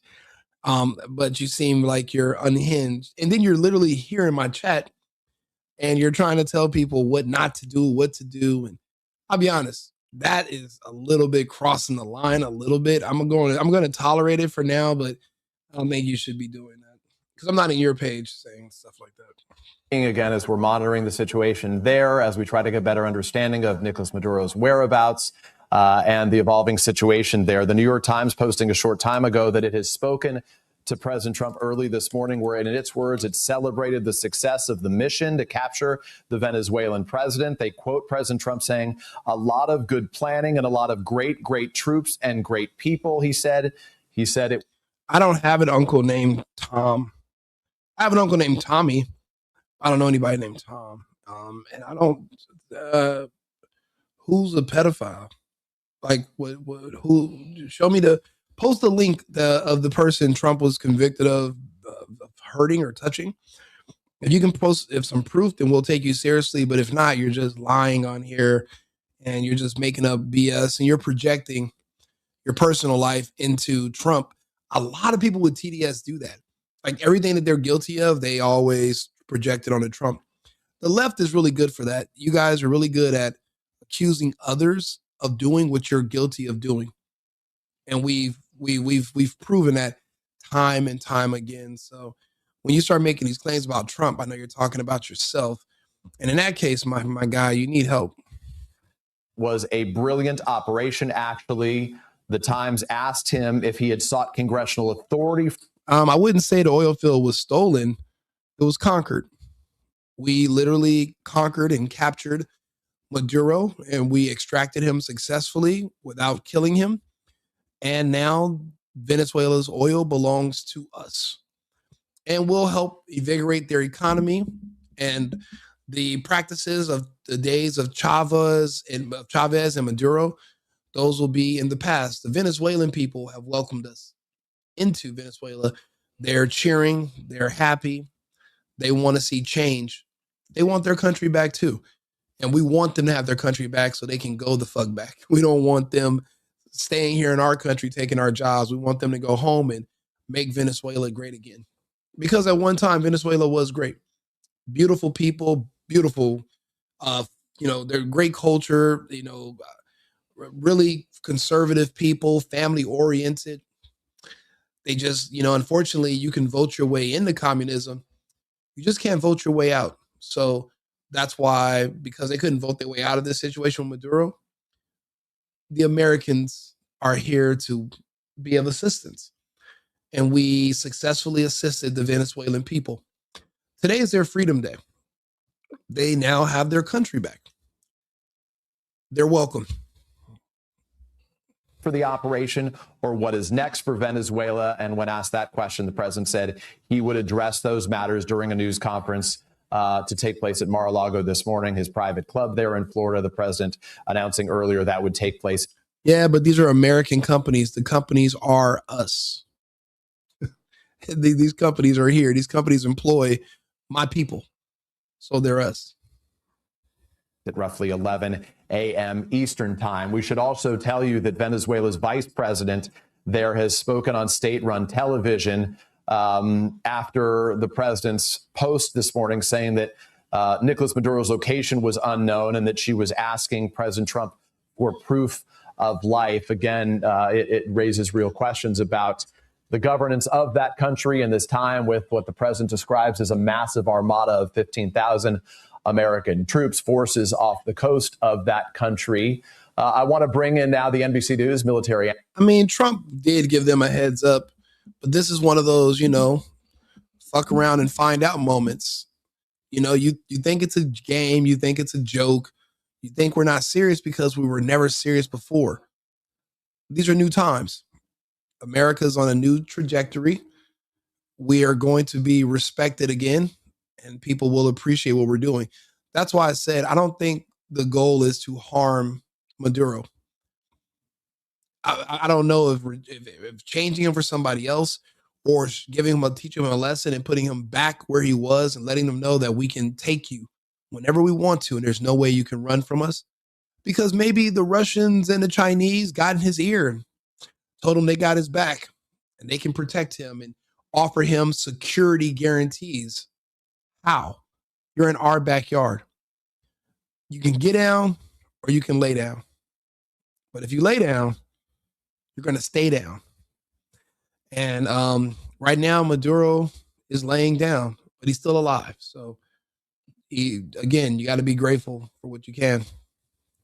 Analyst, the Colonel Steve Warren, who is joining us this morning. Colonel Warren, Happy New Year. We are off to the races as we begin this new year again. The president wasting no time at this. They're saying she will be they're saying Corina Machado will replace him. Maybe she'll replace him. I don't know. I'm like, why are they keeping him alive? I mean, they could have just dusted him off, but they didn't. I think that they're going to I think they're going to put Maduro back in place somehow. I don't think they did all this just to put him in a dungeon somewhere to just rot. I think they're gonna. I think if Trump's a strategic person who's into making deals and he wants to prove a point to the world, I think Maduro's going to still be in play. I don't know. I just got a feeling that's going to happen. But, only time will tell, but we can always come back to these videos. I mean, I'm going to be doing them every day, talking about these different topics. So we'll see. We'll see where the chips fall.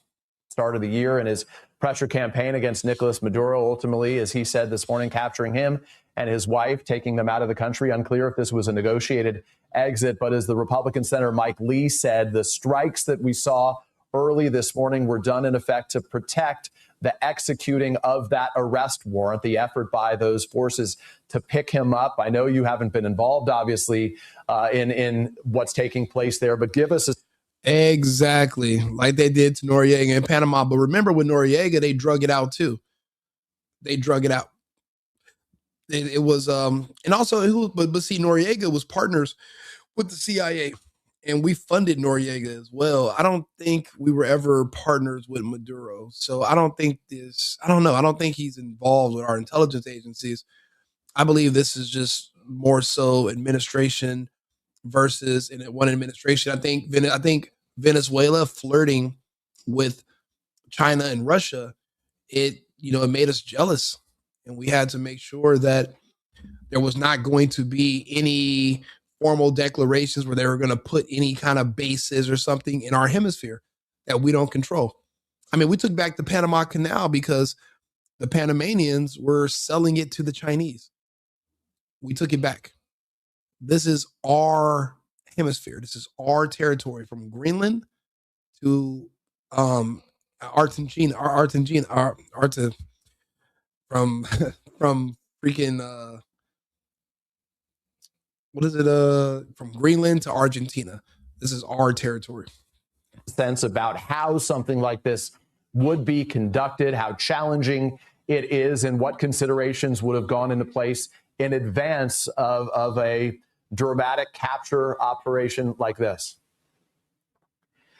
Peter, often our more elite, what we call the tier one, so this is our most elite special forces, often our tier one special forces will operate in conjunction with many other agencies throughout the government, whether it's the CIA, as we may likely have seen in that initial potential ground strike, that first ground strike we saw several days ago, or often law enforcement agencies. It is not uncommon for the tier one special operators to work with. Look at that. Look at our helicopters. 15 of them. I mean, there's like a dozen of them flying. No air defense systems. No one's shooting at them. No one's trying to save Maduro. They wanted him out too. Bro, he destroyed their country and he kept their economy in shambles. And then also he's not even recognized because they didn't really do elections. It was a big fraud, kind of like our elections, right? So the people wanted him gone too. But notice how there's no air defense batteries shooting up, and they've had weeks to prepare for this. They knew this was coming. They have a military that's fully capable.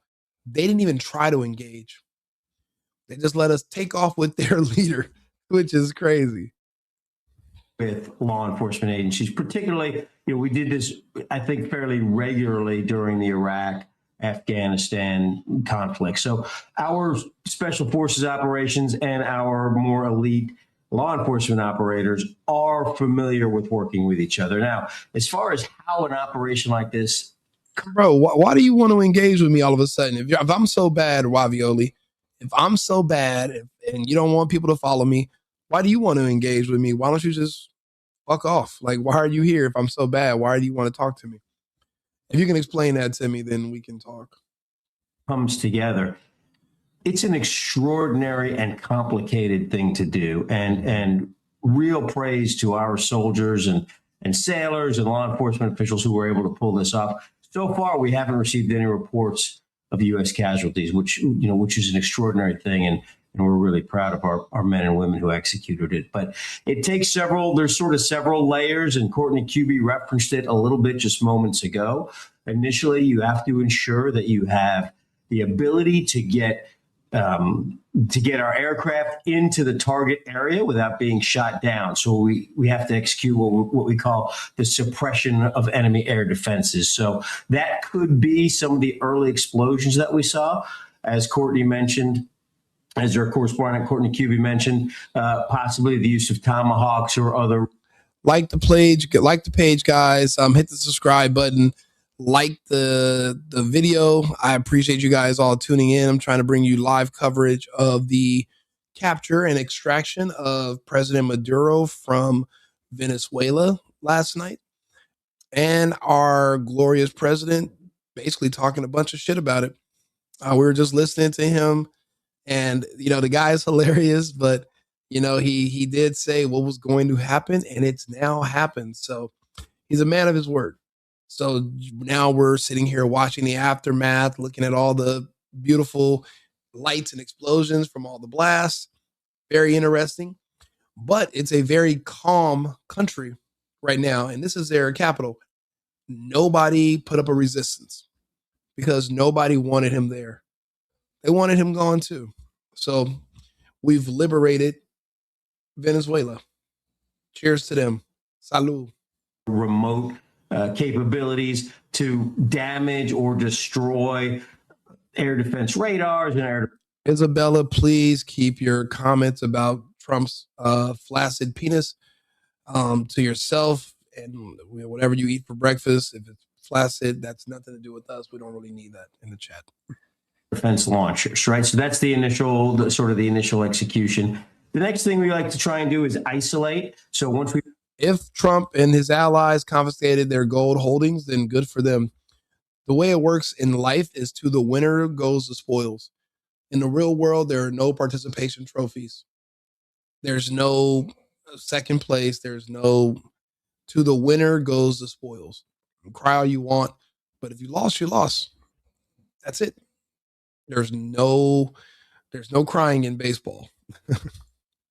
We've suppressed air defense. We then try to isolate the target area. In this case, apparently we somehow knew where Nicolás Maduro and his wife were. It's unclear whether that was because we had spoken with them. We don't know how we knew this, but somehow we knew where Maduro may well have been, and we isolated that area. That can be done, again, through remote capabilities, or it could be done with actual troops on the ground to provide what we call security. And then finally, special forces operators along.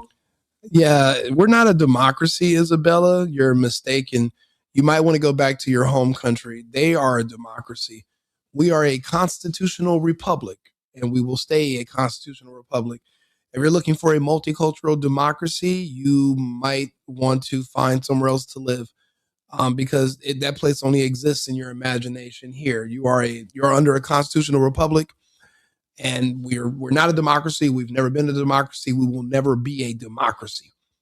So you're probably in the wrong place. Most likely with some sort of federal law enforcement, whether it's a marshal or FBI. At this point, we don't know. But after suppression, Maduro's actually in custody. So in the coming days, his administration is going to fall apart. There will be an interim person to take his place, and then they're going to put in Karina. It sounds like I just don't know how long before they're going to put Maduro back in play. Of air defense, isolation of the objective area. Finally, we move in. Potentially we did. That comes along with the territory. It happens. And arrest the individual that we're looking for. Colonel Warren, I want to get a better understanding, of this. Obviously, it would require some troops to touch the ground to be able to pick up Nicolás Maduro in the first place here. Obviously, 15,000 troops is not enough to secure a country like that. The president has made no indication that ground troops will be going into. Isabella, you can't make comments like that. You have no army. You have no strength. You have no power. You have no ability to do anything except talk bullshit. So talk is cheap.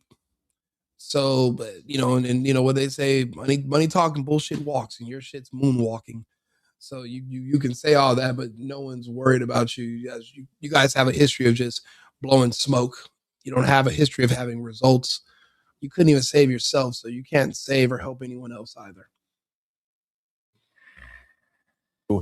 Venezuela in any meaningful way right now, but what sort of a challenge does this pose for the United States? A constitutional republic is not a democracy.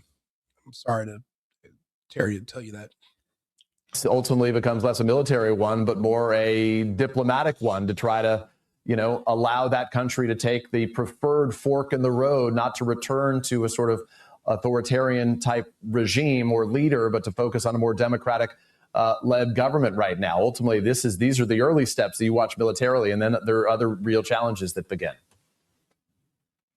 Some would say that these steps that we've done up until now, frankly, are the easy steps, right? We have exceptional special operators, exceptional law enforcement operators who understand how to do these types of missions, but they happen at the speed of violence very, very quickly. A lot of planning obviously went into it, but the execution happens very, very quickly. Now comes what in some people's opinions would be the very, very hard part. And we've seen this before. We saw this in Afghanistan beginning in, after 9/11. We saw. Lady, will you stop obsessing over Trump's dick? Why do you keep talking about that? That is like the weirdest and creepiest thing. You leftists are just like weird.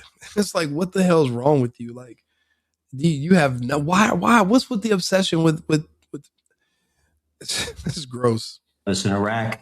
When a regime is toppled, when a regime changes suddenly, there's a vacuum. Now there's a little bit of a vacuum. Who's in charge? Who's running the country?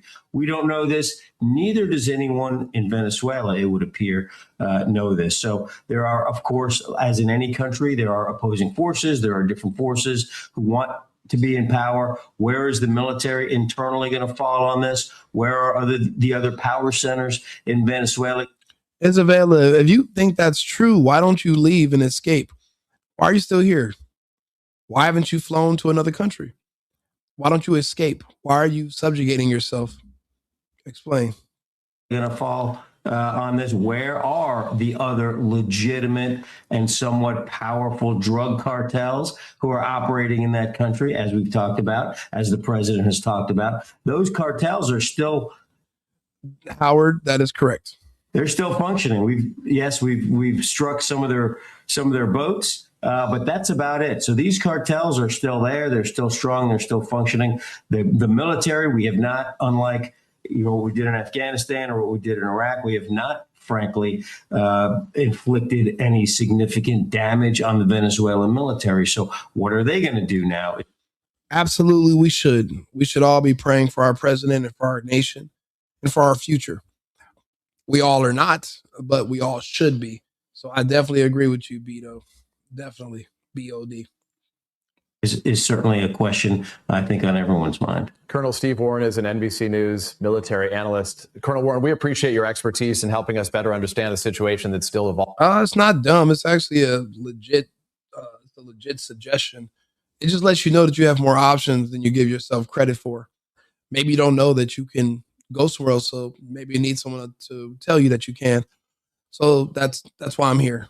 So just in case you didn't know, in case you thought you were stuck here, there's no locks at the airport. You can freely go and fly the hell out and never come back. And you don't have to worry about Trump. You don't have to worry about ICE. You don't have to worry about white people or anything. You can just get away from everything that you hate. Don't you guys hate those things? So why do you want to live around them? It's a good suggestion when I'm saying you should relocate, and escape. Escape. This is horrible, right? This is torture. Escape. Be free. Go be free. Involving on the ground there in Caracas, Venezuela, as again, hopefully we can put up another picture to show our viewers the situation there. It's a new day, a new dawn in many ways, and it's one that begins without the longtime president of that country, the authoritarian leader Nicolás Maduro, who's now been captured and taken out of the country alongside his wife, according to the president, by U.S. forces. I want to get to our... Well, thank you for the compliment. Levitate, it is my Scientology training, which helps me do so. Our chief foreign correspondent, again, Richard Engel, who's been watching this news developing right now. Richard, among the questions that the president will surely be asked at a news conference to take place about 5 hours from now at Mar-a-Lago is whether he had any conversation. Well, Blinks, that is your opinion, but our immigration laws are immigration laws. If you don't agree with them, then, that's tough titty. With Maduro in recent days. Maduro told a Spanish journalist only a couple of days ago that he was open to, in effect, discussions, conversations, perhaps even negotiations with the United States. We wait for those answers. We wait to learn where Maduro is right now. But it also raises real questions about what happens next in that country and what it... Well, then carry on, Blinks. If you feel like what you're doing is noble, don't let me stop you. Does in terms of the president's desire to sort of crack down on that narco-terrorist state with so much of the regime still, as evidenced by the public statements coming out of the country, remaining in effect, whether in power or certainly in its positions, though it's unclear who really is in power there. This is a regime change operation. The government has been decapitated. There clearly was a degree of coordination, unclear with Maduro himself. Not full coordination with Maduro himself. If he wanted to, he could have fled the country. He could have gone to a friendly country. He has some good personal relations with the president of Turkey. He has decent relations with Russia. He's had good relations with Cuba or even... We can do that too, Blink. We can try making you. That's a possibility. But actually, what we prefer is we have these things called boxes, right? Some of them are made of pine. Some are made of metal. Some are made of metal. And we can just put you in one of those. And then you can stay. Even Colombia, there are places where if he had wanted to go, he could have gone. But you stay at your own risk. You are an adversary, and you're a radical, and you're anti-American, so it's not going to be comfortable. Clearly wasn't a surrender. This was a capture. And as we talked about earlier, this helicopter extraction was supported by... I mean, I don't know, Blinks. You're the one that's here. So now I'm stuck with me, right? I mean, even when this is over, I'm still here with me. You have the option to, I don't know, change the channel. So you tell me why you're listening to. I have no idea. I'm open. I want to hear it all. A military operation, whether it was tomahawks or airstrikes or a combination of both. There was suppressive fire used to protect U.S. personnel during this extraction. It sounds like Venezuelan intelligentsia, if they're running the nation, it's because they also wanted him gone as well. So they probably already built an infrastructure. They probably knew this was imminent, and they're not going to just collapse. They probably already have somebody by the morning that's ready to open up and actually start reversing some of these policies and start getting money back into their economy. Operation. Now, as you talked earlier about this may be the easy part. Of course, it's not easy. Only a few countries in the world, perhaps only the United States, has this kind of capability. But now, who is going to run the country? Was this President Trump's perhaps greatest military accomplishment? A bloodless regime change operation against an illegitimate dictator who ran a mafia state. And if there's a successful, quick democratic transition and the legitimate opposition, which won the last elections, which were then stolen from them, if they are able to come into power, work out a working relationship with the existing Venezuelan military, then this will be a great success. If, however, the military divides, a new strong man who is potentially anti-United States emerges in power, the country descends into civil war, then this will be perhaps President Trump's greatest failure. He clearly is hoping for the latter, and I know a lot of back-channel negotiations have been involved in this. I've been talking to some of the negotiators who were working with Trump administration officials. And there are many Trump administration officials who have interests here. President Trump's interest, as he's made clear, was always the drugs, to stop the drug trade. And he's interested in Venezuela's oil. He's made that clear. Venezuela has enormous oil reserves. And he was critical when the United States went into Iraq that the United States didn't take the oil. Marco Rubio himself, coming up in Latin American politics, anti-Cuban platform, has an interest in regime change in Venezuela. Yeah, there's definitely some damage on the ground. Yeah, we definitely kicked some ass. Now, I'm pretty sure these strikes were strategic. Maybe they had batteries, maybe they had weapons, or maybe these were sites where potentially they could have had, air defense. And it seems like we promptly took those out before we engaged. We made sure that our risk was going to be minimal and also a risk to the public. These seems like I see a lot of shipping containers. So it's not like they hit, heavily populated areas. It looks to be sparsely populated, but it is next to a highway. And that's where you're seeing this footage from. She hopes will then weaken an alliance of states that are anti-American in Latin America, including Cuba and Venezuela being the largest. You mentioned Miller, who has an immigration agenda, would want fewer migrants coming out of Venezuela, potentially Venezuela is becoming a place where migrants can go. So this is a new day for Latin America. Right. And the U.S. military carried an operation. We're going to hear a lot about it, how successful it was. But this is a new day for the U.S. relations in Latin America, with President Trump asserting dominance and doing a snatch and grab operation. Will this encourage other leaders around the world to do the same with their enemies? And will it make the United States, which in theory defends democracy and human rights, seem hypocritical? You've been listening to Richard Engel, our chief foreign correspondent. Richard, you were talking with me about the oil reserves in Venezuela. Their reserves, number one, the largest in the world, believed to be roughly 300 billion barrels by some assessments, accounting for. We need that oil. I mean, we found out the hard way that the Green New Scam was a bunch of bull. There is no replacing oil with solar and wind and water and heart and everything that Captain Planet used to tell you that you can power your car with. Unicorn piss and Sasquatch oil. Those aren't real things.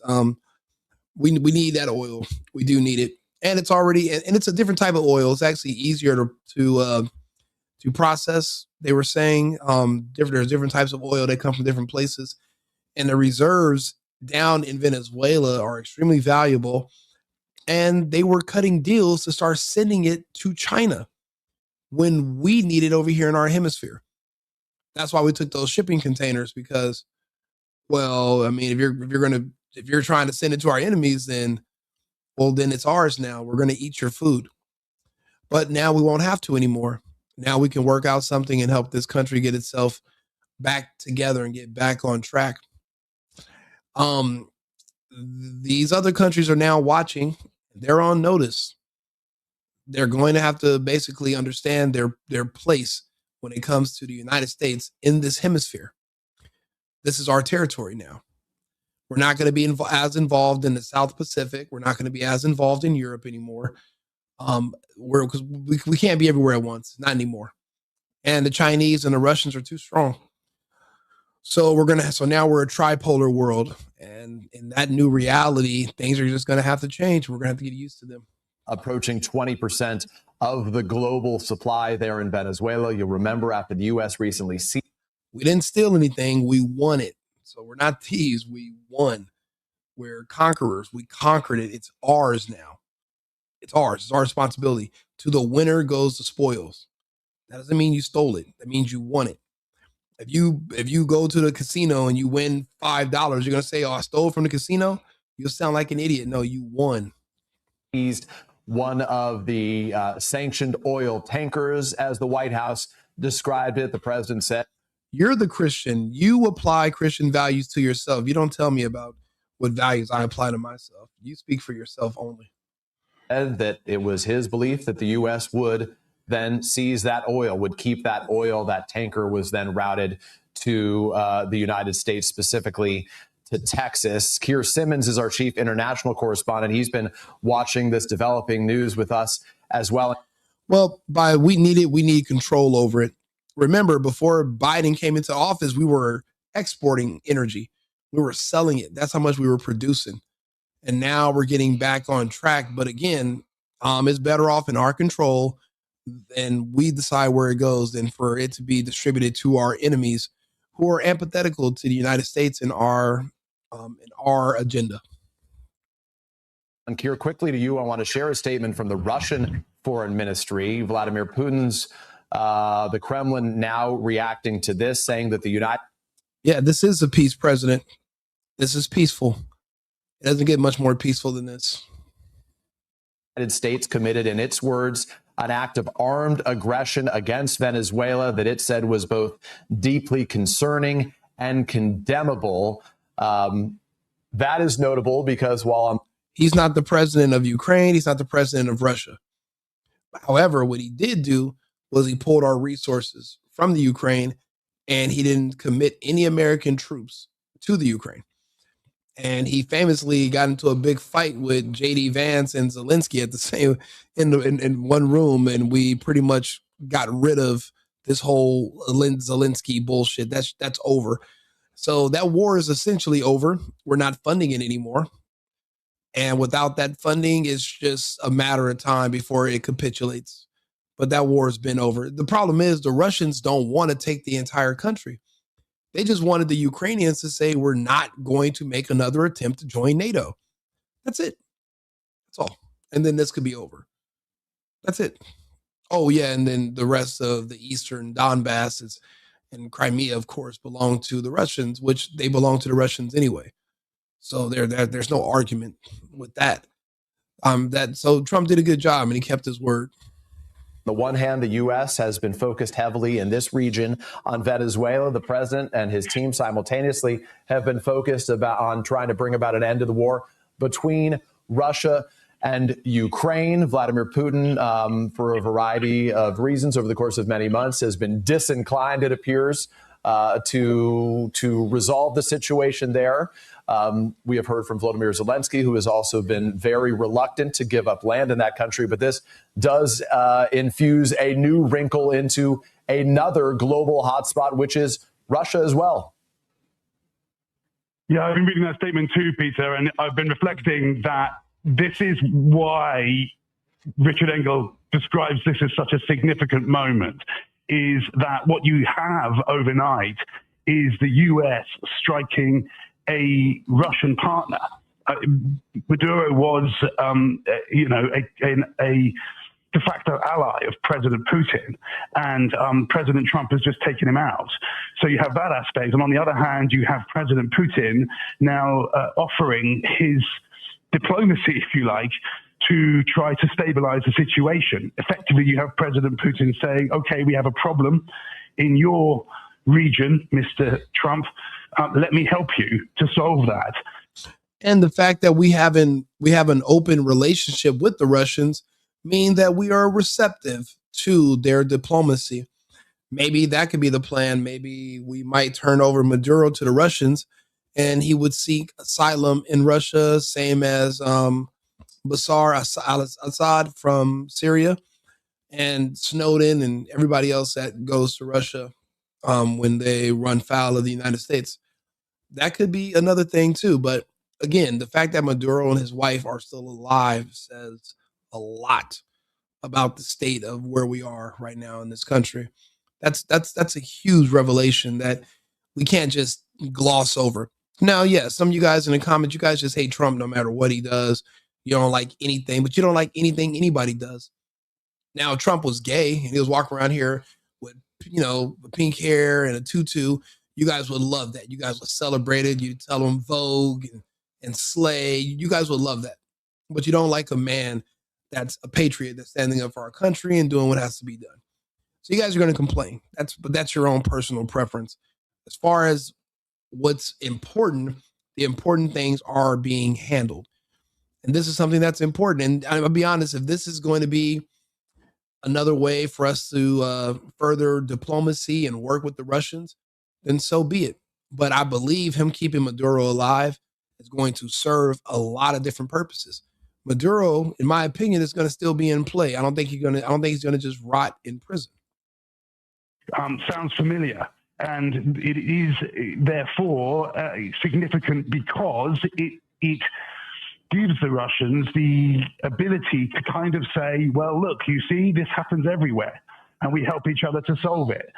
So you can see how there are multiple dimensions to this, and the implications and the impact of it, we will only know in the months ahead. But there's another aspect to this too, Peter, and I think it's really fascinating, and people will be talking about this again. Yeah, the Department of Defense, it should have never been called that. It should have been called the Department of War, because that's what it is. So nomenclature does matter, and now it has the correct name. So that's what it is.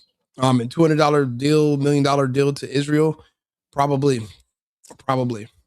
That's way shy of the 3 billion or 30 billion we give them annually, but it is what it is. I mean, that relationship hopefully will come to an end soon too, once this whole situation with Bibi wraps up.